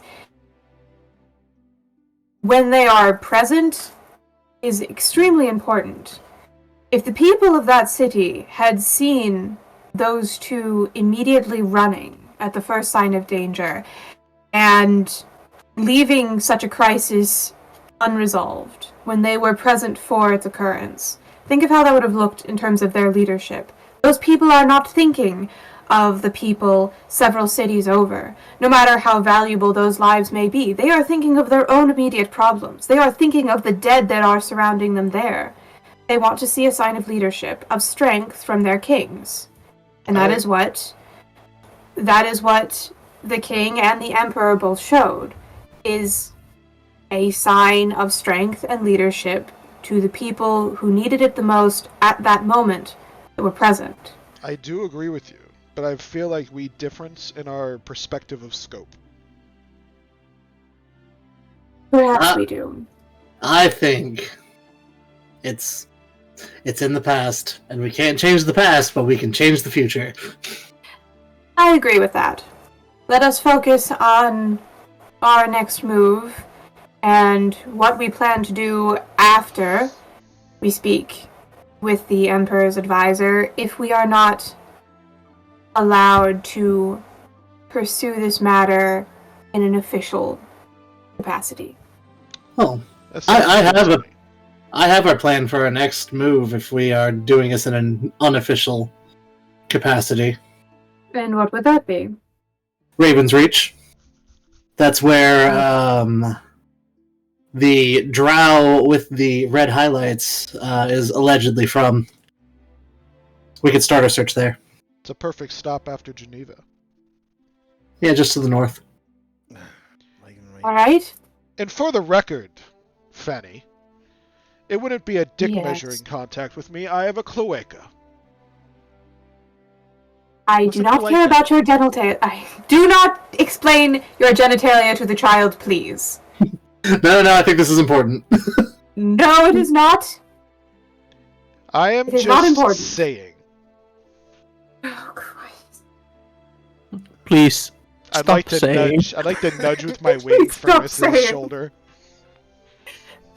and just Please smile. stop saying. I'm very proud Yes, of my you've made- cloaca. You've made your point. I don't want to hear about it, though. Amazingly, I am not interested in what is under your feathers. Well, you brought it up. It did what I needed it to do in the moment, which was shut you up.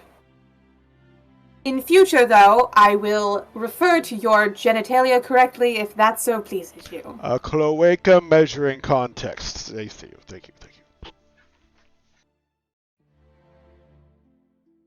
Ernest is going to try to get some sleep. How far away is Geneva? By carriage, it's probably about like a 3 to 4 day ride. We've got all the time in the world to hang out and get to know each other. Yeah, true. 3 or 4 day ride from there to Geneva. How long would it take to go like across the map? A month? Yeah, easily. Okay. So who brought the cards? Well, I am not going to. I would like to. So, how fast is this cart moving? About, well, I want to say about like. Well, it's being pulled by horse, and it's at walking speed. Horses have a speed of about 60, so it'd be about like 60 movements. So we can spar while like moving with the cart. I mean, Can the we cart's just- going to be a little bit faster than you. Yeah, can we just... We don't need to do anything fancy on I can't sit for 3 or 4 days. I gotta get out and stretch. I can fly. I was about to say, I do talk to Jack, and he tells me how he's like training with swords. I know my way around a blade. And it sparks an interest, and it's like, really? Show me. Can we wait until we are not in the middle of traveling to Geneva? Well, we have to stop for the horses to take a break, and Yeah, you do. you know, like Yeah. There are it's going not- to be several points. You know, you're not traveling throughout the night. Yeah. For instance, you'll stop for camp, stuff like that. Like there will be times for you guys to kind of like What is stop, do stuff. What is Q's like weapon of choice? Sacred Flame? Let me check. A sacred flame. It's pretty solid weapon. Let me check to see what she carries. She has a mace if she absolutely needs it, but Furnace typically does rely on magic if she's required to fight. I sorry, come from my the bad. School of swordplay. I would like to like basically as we're like traveling there, I don't know, because I'm trained in it, right? Mhm. And basically like not evaluate because I don't believe myself to be like higher than them or anything like that, but like exchange like stuff so we become proficient with one another and get to know each other as on like a combative, synergy. I would have a duel with Riker with Ryko. A friendly duel. I'm not gonna roll dice for it, but I would you'll imagine probably there win. was like a lot of like moments like like when we were like got you 1 point for I and then like going back and forth we're like Furnace is going to largely ignore the budding gay sexual tension that's going on over there, and she is instead going to spend her time with Sick and Jax. She's not necessarily good with children, but she's trying to like make the kid as comfortable as possible as they're traveling, is because he's been crammed in with a bunch of adults he doesn't know. So she's just trying to like help him, feel comfortable. is little Jack's like is he like kind of like healed? Is he like kind of back to normal or? Yeah. I mean, he wasn't actually like harmed in the process of what happened. He was just kind of like Horrifically traumatized. shaken I by wanna it and show- kind of shell shocked. I want to throw him my short sword and be like, come on, boy.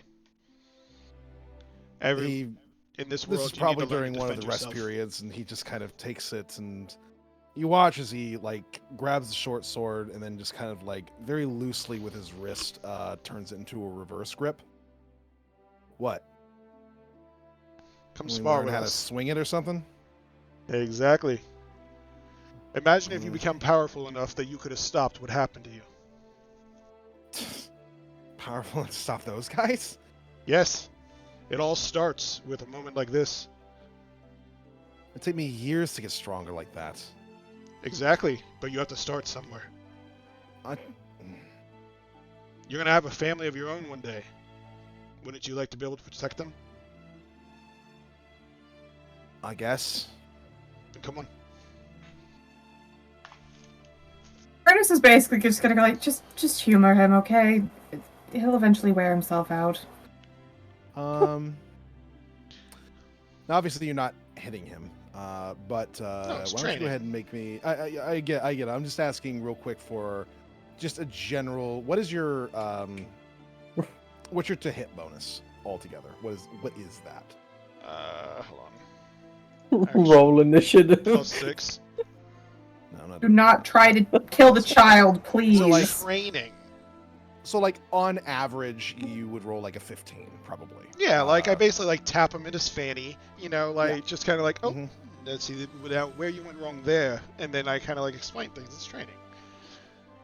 He starts getting frustrated very quickly as you keep kind of giving him little taps here and there, showing like various different openings in his form and such. And he kind of gives a bit of an exasperated look as he just kind of like picks up the thing and just throws it at you.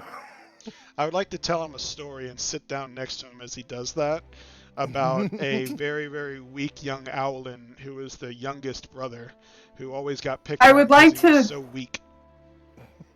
I would like to quietly tell Jax, if you want, you can punch him in the face. I won't stop you. In fact, I'll help. What is your problem? Leave the child alone. Okay?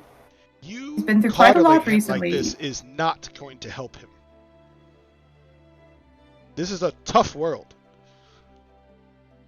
Yes, and you've had your training.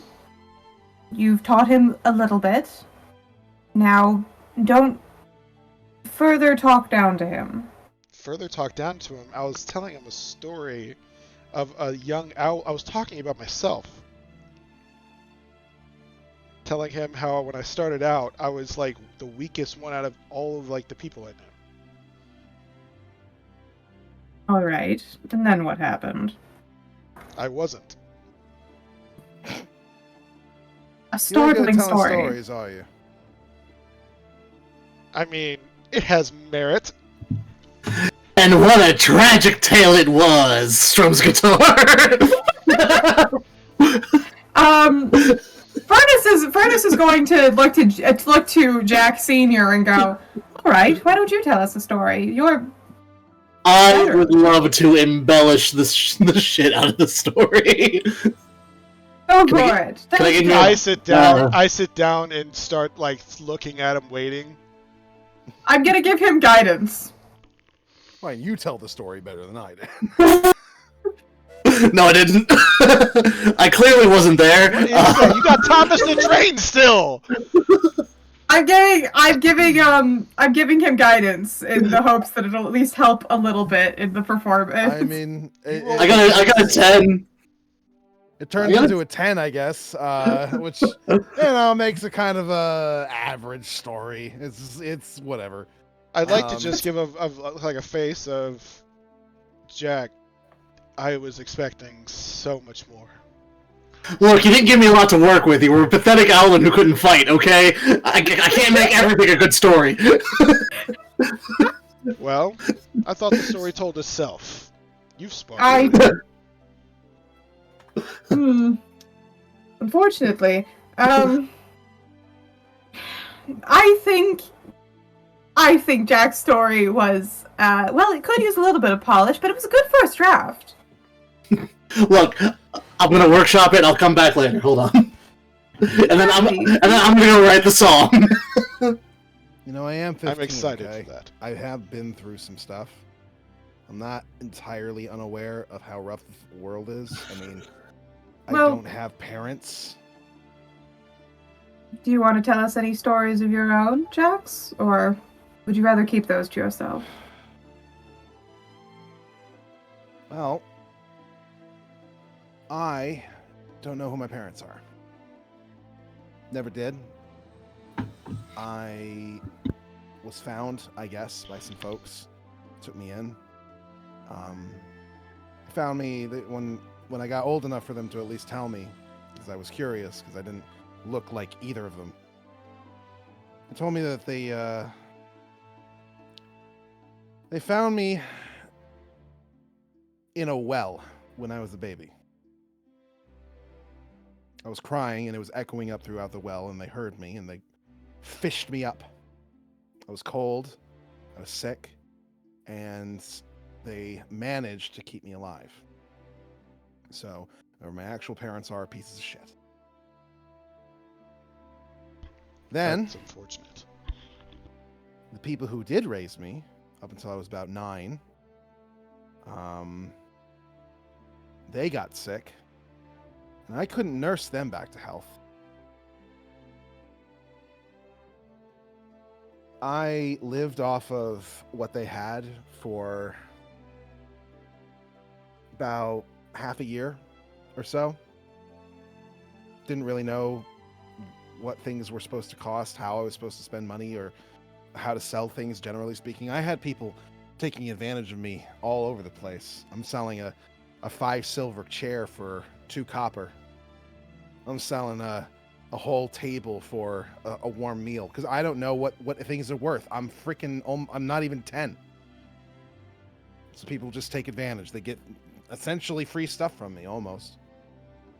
It wasn't until I got picked up by the boss to join up with his crew that I started to learn some stuff. Learn a thing or two about how coin works, where people keep them, how to take it.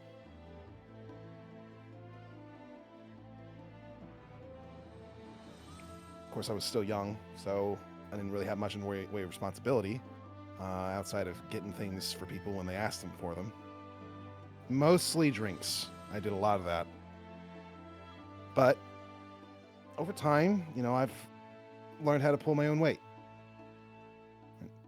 I also have learned not to trust people generally, which is why, it kind of looks to tick for a moment. Not asking for anything is suspicious to me. That's fair.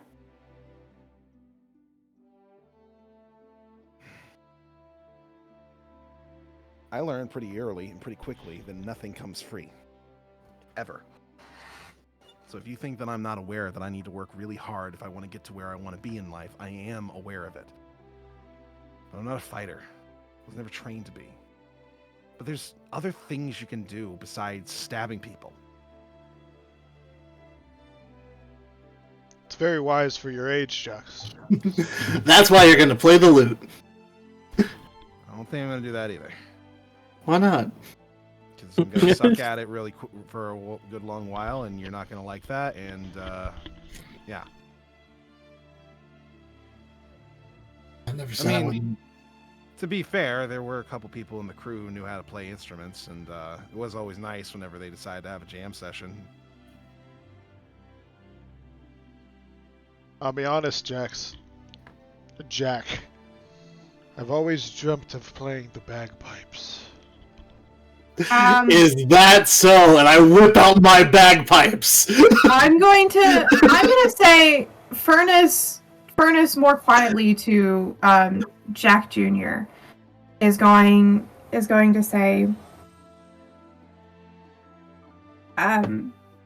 look, whether we are sent officially or unofficially, as I'm sure you've heard us talking about, we plan on going after the people who killed your family. You have the option to stay in Geneva. We will make sure you have a place to stay. I'm sure you can find a similar group of people there who will make use of the talents that you have in much the same way that the people back in Conquer did. Or you are welcome to come with us. We won't ask you to fight. We will ask you to perhaps gather intel, steal things for us, likely work with Tick. But we will give you the option if you would like to come with us. Wait, did I hear that correctly? I'm not talking to Jack. I'm Well, talking to the little one. We're all in this character together. We all hear this. Is the priest condoning theft and child labor? Theft is not technically against the main tenets of Thormodin. Yes, I mean, it's gotta be, right? I mean, mean, copyright if you don't- for art. Yeah, it's a difference between stealing somebody's like art in terms of like, you know, like how AI art steals, and in terms of, you know, just taking objects that are possibly needed to survive. It seems like the kid's been mostly doing this for survival. And if we were asking him to steal stuff, we would likely be asking him to steal things that were helpful to our quest to perhaps save this kingdom. You can't take credit for making the thing, but you can take the thing. Got it. Exactly.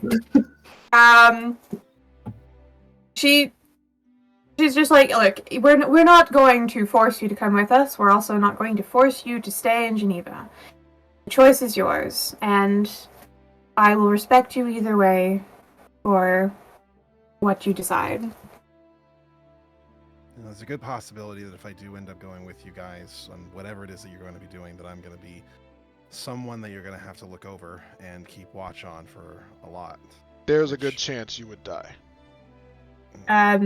But you would also prove to be an asset. I'm not going to pretend that having somebody around who is less noticeable than the four of us and can perhaps hear things or go places we cannot very easily would not be useful. I'm not saying it would be safe.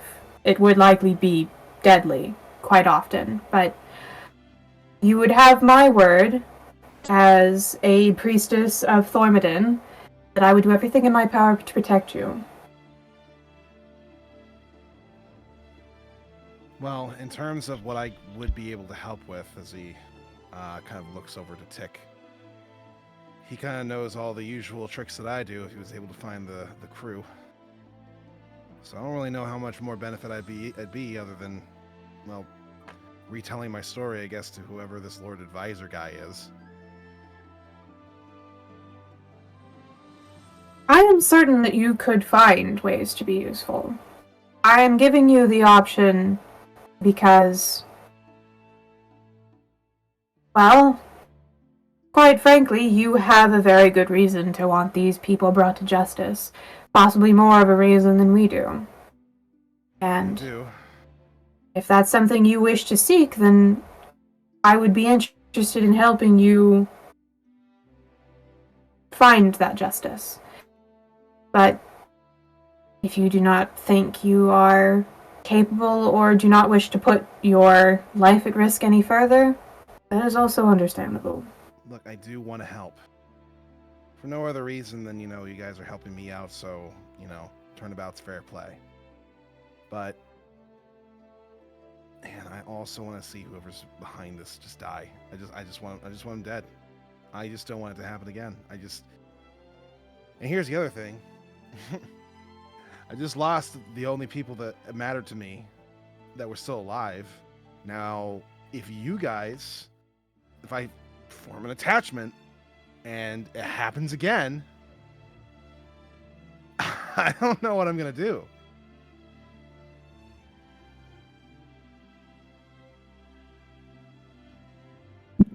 Well, I can't help but say, if you decide to join us, I believe that you should work on some type of self-defense. Because we're not always going to be there. That's one form of self-defense, but you need to start getting really good at it. Because we are not always going to be there to protect you. There are going to be situations where it's just not possible. but if you come with us, you'll have the potential to learn those things. I obviously can't promise that the four of us will not meet some untimely fate, but sometimes having made an attachment is worth more than going through life and making none.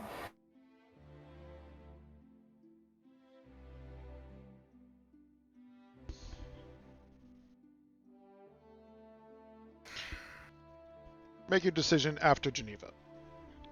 Yeah, I've got time to think about it.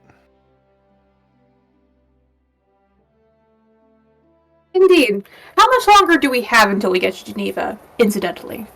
I imagine this would probably be like a conversation that would be had throughout the course of the first day, so probably a few more days of travel. But I'm not gonna sit here and have you try to fill up 3 days worth of travel. Well, for a couple of those days, I want Furnace to. I expressed some interest in, because one of my things is I want to become more worldly, so I want to hear about her religion and get to know like how she lived and just like get to hear a different perspective. Sure. Sure. Furnace will go over the main tenets of her religion very eagerly, and also speak quite longingly and lovingly about the small city that she helped found and is quite attached to, the one that she says that she is married to. She talks about it quite literally as there was some sort of ceremony involved. So, are you a nun? For all intents and purposes, yes. Okay. We don't have to go through all that. I just wanted to make Yeah. that I was expressing interest to kind of like help, Establishing She's going. Yeah, she's gonna ask questions in return about where Raiko came from and pieces about his culture that she is unfamiliar with, which would likely be all of it. Cool. Raiko would be able to share whatever he feels comfortable sharing anyway. In terms of the sort of cloud city up top in the mountains, far up in the peaks. I feel completely safe and comfortable telling Furnace just about anything she would want to know. The peaks of Cloud City are a wonderful place. For those who have wings anyway. It's entirely constructed around people who are able to fly, so getting from place to place if you do not have that capability can be quite difficult. It's sort of a natural isolation that allows them to properly defend themselves against just about any particular form of attack from encroaching enemies of any particular sort. You might wonder what sort of enemies might arise for a place so very high up in the sky, but you'd be surprised at how bad some giants can be. Thankfully, giants tend to be outnumbered by the people of the Cloud City, so they don't tend to be much of an issue over time. The Cloud City has a number of different types of specified craftsmanship that is very exotic and very unique to that particular city.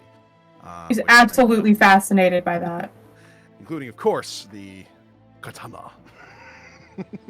And all the other sorts of types of weaponry. Though they do not specialize terribly much in heavy armors, for obvious reasons. They don't tend to use that sort of stuff. Most of the sort of soldiers tend to be trained to be more evasive than try to be able to take a hit. It's kind of the opposite way that they go about things, which is pretty well demonstrated in the sort of like the training that Raiko keeps kind of like trying to put Jax through. In that he keeps kind of parrying, evading, things like that. It's never a matter of just kind of like, guarding with an arm or something along those lines, like somebody who's been trained to use heavy armor might do.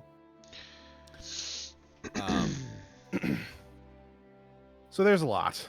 And while the two of you have given a lot of information about yourself, and really, even Tick has revealed some stuff about himself and the fact that he's looking for his father, and he's got a rather strange gun that he's trying to figure out how to make work. There's one person amongst you guys who, as much as he likes talking, as much as he likes talking about the things that he enjoys, you really don't know a lot about, and that would be Big Jack. I'm wondering how much he feels comfortable sharing.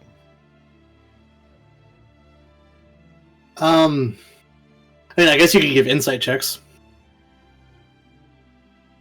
I do want to see if Furnace has noticed that he's staying quiet about himself. She might not have, but You could do so.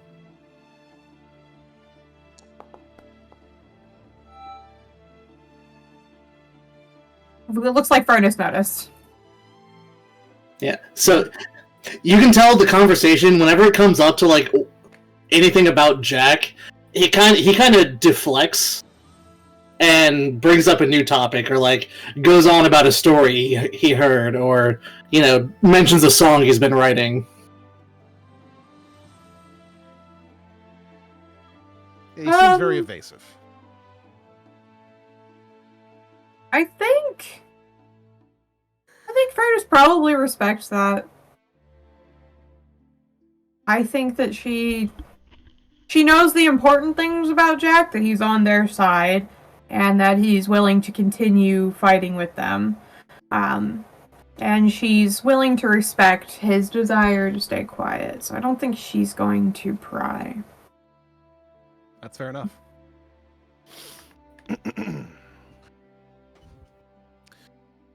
So, after several days' travel, wrapped with conversations about yourselves, your backgrounds, histories, things like that, getting to know each other a decent bit, some training here and there to keep your senses sharp and your abilities as well honed as possible. You guys will eventually make your way to the city of Geneva. And arriving here is a sight for anyone who hasn't been here before. Prior to Twiland Hill having united two cities into one, Geneva was the largest city in all of Oregon.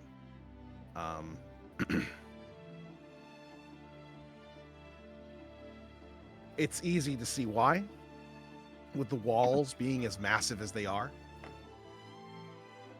You can still see spires of various major towers, not only of the palace that rests all the way at the top of Geneva's kind of elevated structure, but also other spires that are indicative of major and important buildings that exist within them, including libraries of vast amounts of information, a university for those who wish to study in the various diplomatic, mathematical, or engineering type arts, things like that.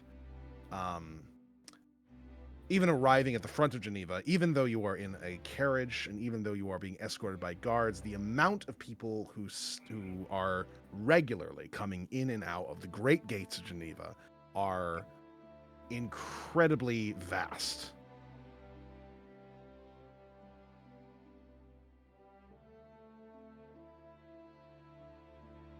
Let's see.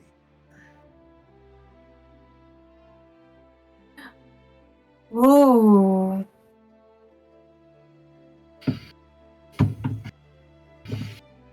As you guys make your way into the front gate of Geneva,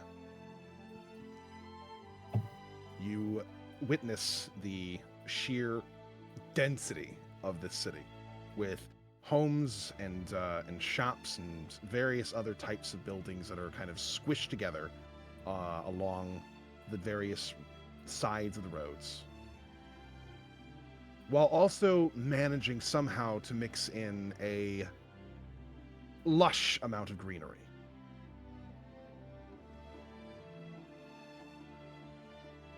Ignore that.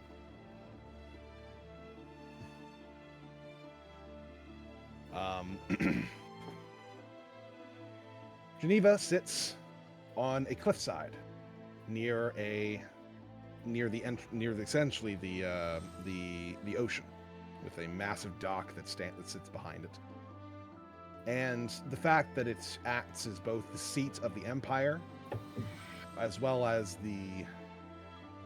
a major trade hub kind of mixes in how populated and rich this particular city tends to express itself. most of the various different places here seem to be very well maintained in ways in which are rare to see in most cities, let alone one as large as this one. It could be argued, for those that are fairly well traveled and know the various cities, that while Geneva might be smaller than Twyland, it's a much nicer place to live. It's divided up into several quarters, all of which are separated via elevation that rise up to the massive palace that sits at the end of Geneva itself. And these quarters have various specializations to them. A lot of the working class, a lot of the people who travel just outside of Geneva's walls to work the various different farmsteads that exist outside, they tend to live on the bottom quarter here, the copper quarter. The craftsmen, the cobblers, the carpenters, all those sorts of types of people, as well as those who kind of tend to, just very small shops, tend to live on the next level. That being the silver quarter. And then, of course, is the gold quarter, the higher tier of Geneva that sits just below the palace, filled with nobility, knights, and those who are central to the workings of the politics of Oregon. People who are responsible for drawing up various bills for the emperor, responsible for going on diplomatic missions of various sorts, high-level tradesmen who are using their gold to influence politics the way that they need to for their own interests or for the interests of their guilds that perhaps they represent. Each section of Geneva does require going through a checkpoint, but it doesn't require a reason, merely a check to make sure that you're there for legitimate purposes and not there to potentially do something malicious. The only place that does require an invitation in order to stay is the palace. And luckily, you guys have that, as the soldiers continue to escort your carriage directly up the center of Geneva and to the palace itself. A massive place that is bigger than perhaps any building that anyone has seen before in this particular group. Even Ironstone's palace is somewhat small in comparison, though the dwarves tend to value function over extravagance with the way in which they create things, so there's reason for that.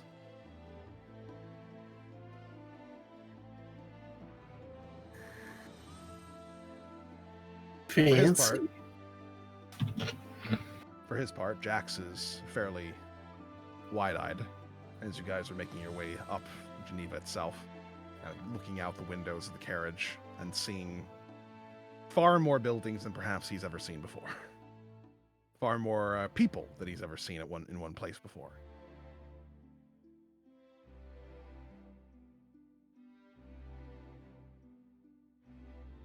I'm gonna be honest.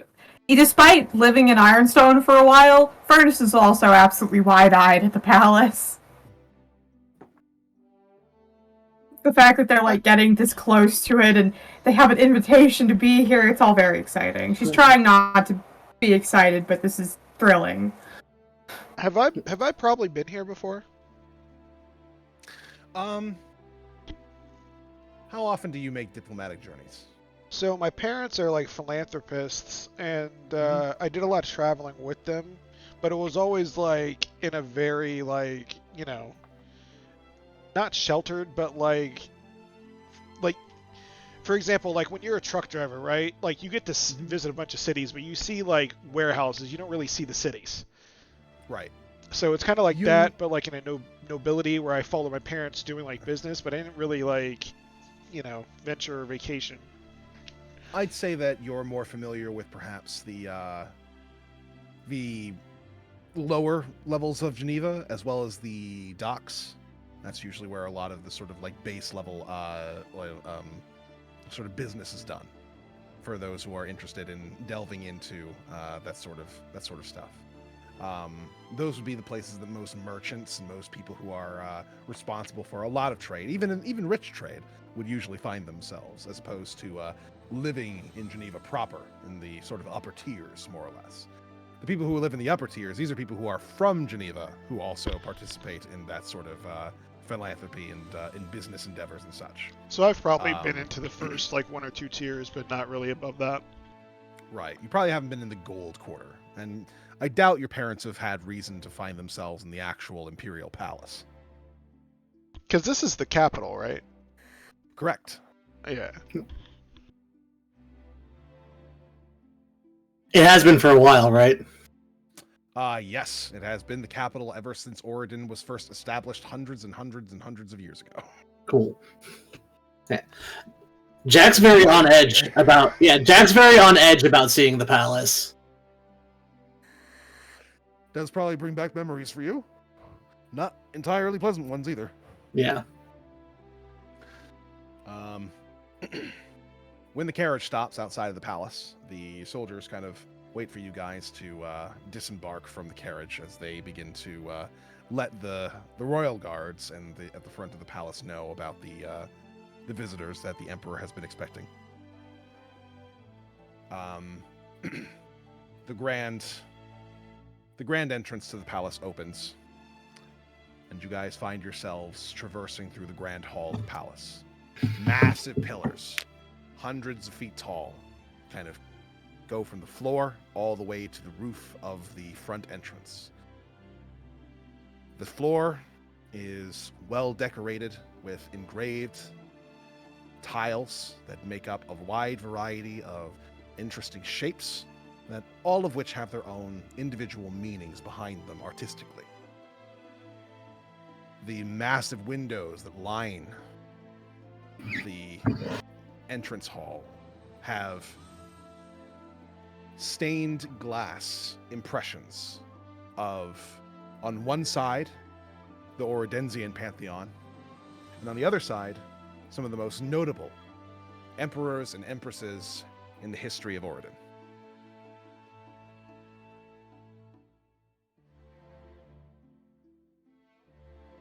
Ernest is just staring wide-eyed at everything. You guys walk up the red carpet that makes up the entrance walkway and find yourselves approaching the imperial throne. The emperor stands as he receives all of you and descends down the steps that lead up to the throne. Ernest is going to bow respectfully. Jack is waiting by the door. Lord Ryko is going to notice Furnace bowing and kind of like think about our talks and then also bow. Thank you.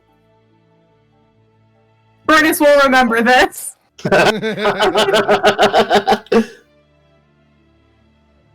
Jax will follow suit. Tick, what have you? How are you receiving all of this? If he's there. I'm just assuming I've probably been here at some point with my father in some sort of delivery things with the Artisans Guild stuff, quote unquote. It's a possibility. It is a very large place for someone like Tick. Never really enjoyed being here. A lot of big, extravagant things going on. Not really suited for small, little guy like Tick. As usual, just kind of following them around, keeping to himself. Are you also bowing when the Emperor descends? Oh yeah. Of course. The Emperor looks amongst all of you for a moment and nods. You may stand. Thank you very much for coming and being timely in that. I dearly hope that your travel was at the very least somewhat pleasant. in spite of everything. It was very comfortable. Thank you so much for the accommodations. I do not find myself entertaining guests terribly often, outside of the usual courtiers and petitioners. So this is, I suppose, a new thing for me, relatively speaking. I have already spoken to my advisor about a number of the things that we've seen, but it seems that all of you have more information than I can give at the moment. So, you'll be meeting with him. I have nothing more really to share with him, and I imagine if he has plans for what he needs me to do in terms of being, in terms of my position, he will be letting me know. So I'll be sending you to meet with him. He gestures off to the right, pointing to a archway that leads to a spiral set of stairs. That will take you up the central tower of the palace. At the top, you will find the Archmage known as Mirwin.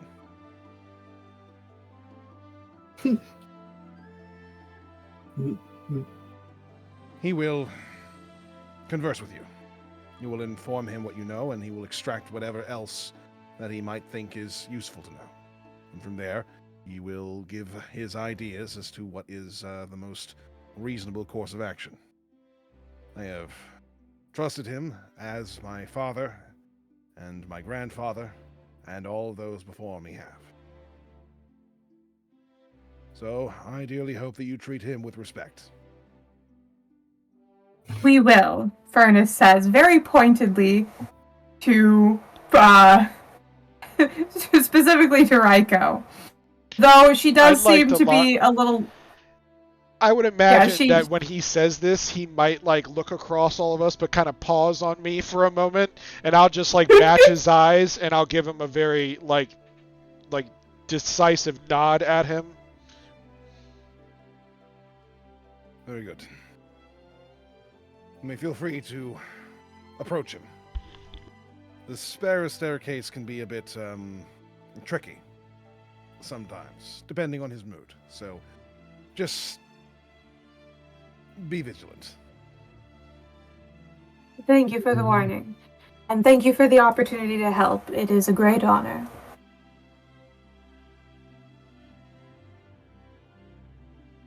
I dearly hope that we can come to a conclusion here that is going to help everyone in Oregon before mass destruction comes about.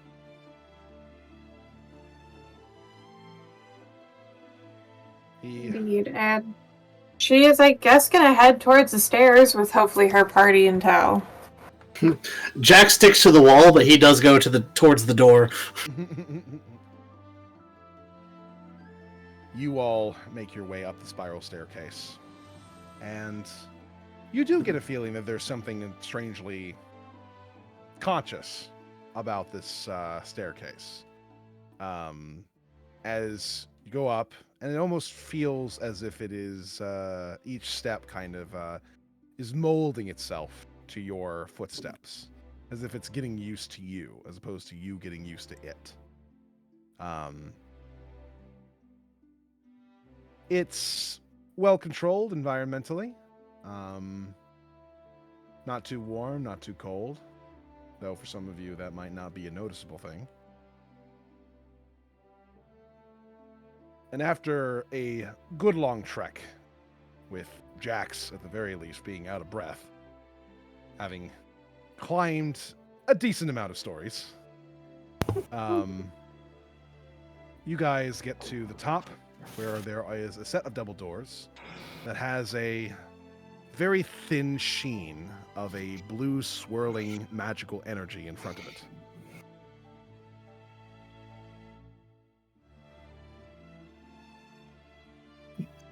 So do we knock? Is it a portal? It is not. Well, Jack is very pointedly out of breath, and he's kind of doubled over, trying to catch his breath, and he's like, "Wizards have too many stairs." Furnace, who is not out of breath in the slightest, is Yeah. going to knock. I'm gonna look at Jack and just kind of with like a face of disappointment. Like, what are you doing? Get up. Don't embarrass me. Don't embarrass me for the wizard. It's a lot of stairs, okay? You guys knock on the door, and the blue swirling energy kind of parts around your knuckles.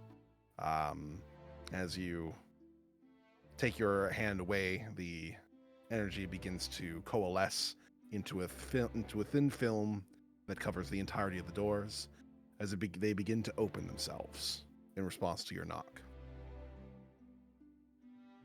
Inside, you see a place that looks like it would be impossible to actually exist. At least given the size of the tower that you saw when you were entering in to Geneva the first time, when you were approaching the palace. The tower is somewhat thin from the outside, maybe only about 50 feet across in diameter. But inside, you see instead a massive library with 2 stories going easily a couple of 100 feet across.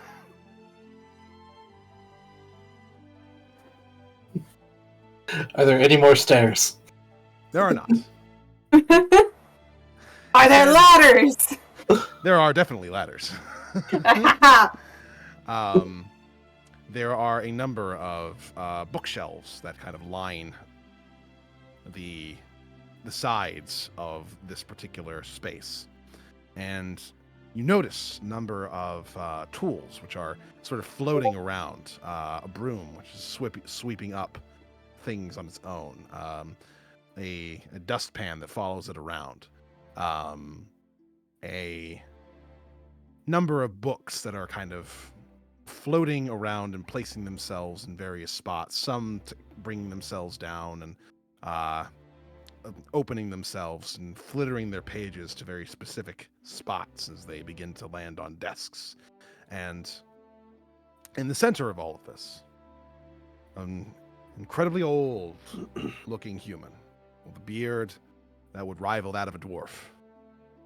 And a hat that is a strange shade of magenta. Long and pointed. Wearing a luxurious robe of sorts. Stands in the midst of all of this and licks one of his fingers as he is pointing it in several different spots, muttering to himself. Before he turns to see all of you and says, well, you might want to step through the threshold very quickly there, ladies and gentlemen. It can be somewhat rocky if you don't. Quickly jumps through the threshold.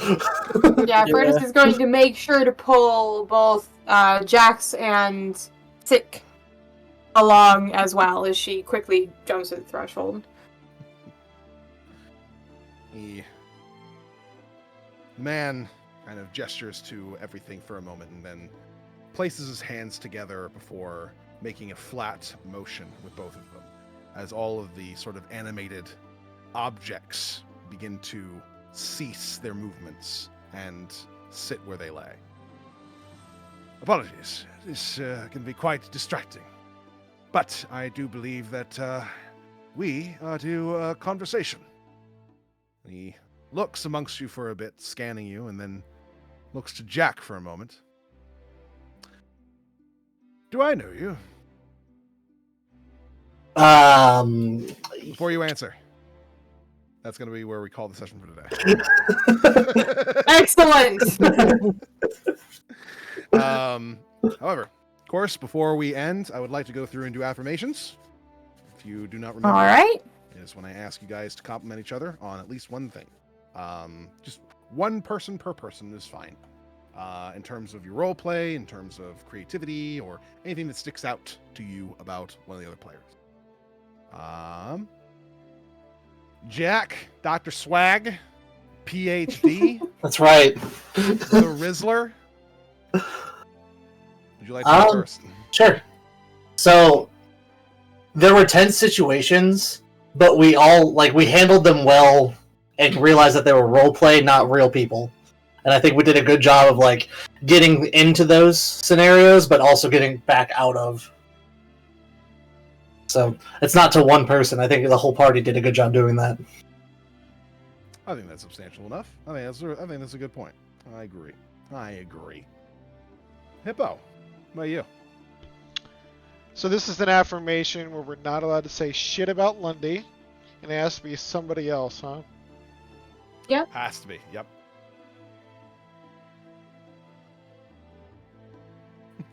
Let's see. No notes.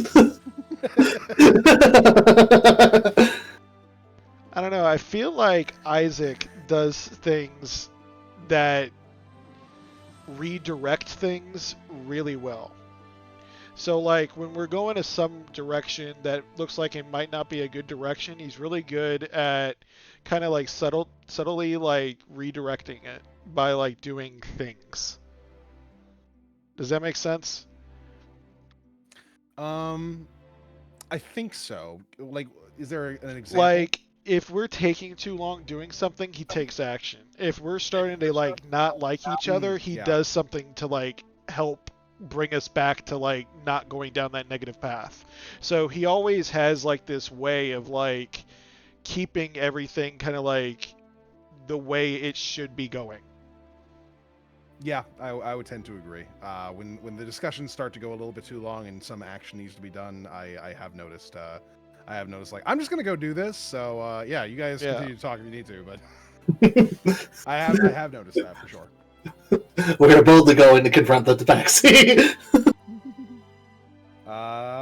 Q, what about you? I would like to say that Sophie's little thing with the kid, when we were trying to convince Jax originally, hey, you should come along with us because we're gonna look out for you. I thought that was really sweet. I liked that. There's always an NPC, and I introduce that people are we're bringing them along. This is ours now. You get it as a child, it's ours. Every game. Yeah, he's staying. Give us something to make fun. You know what? I know what we need to call Jax from now on. We're gonna call him Ninja Boy. I absolutely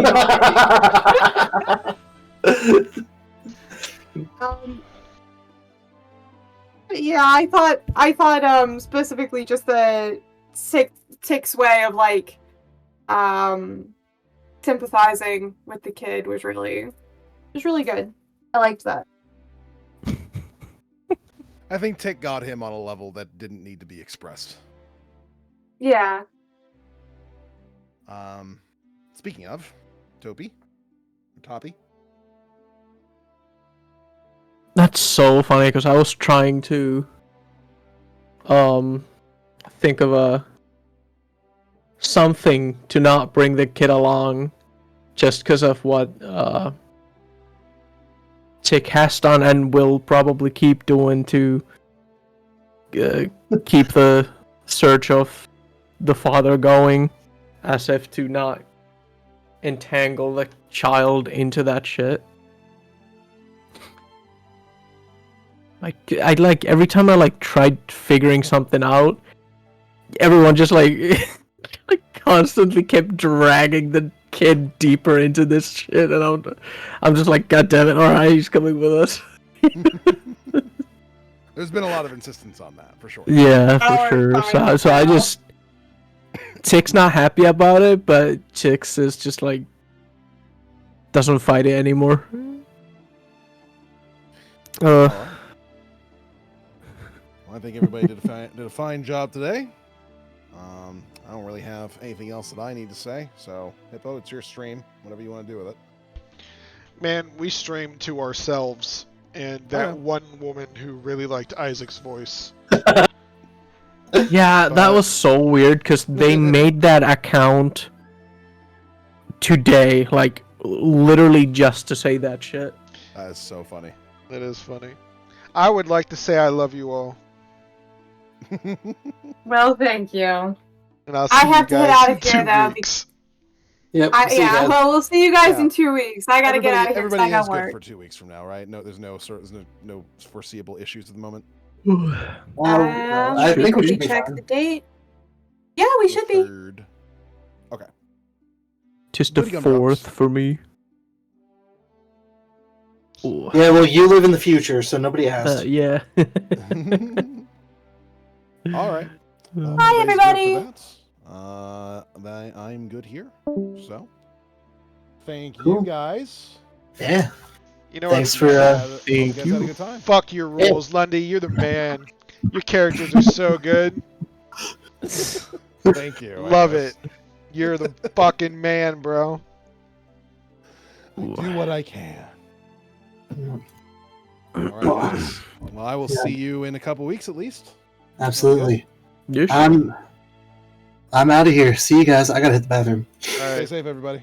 Bye, guys. Have a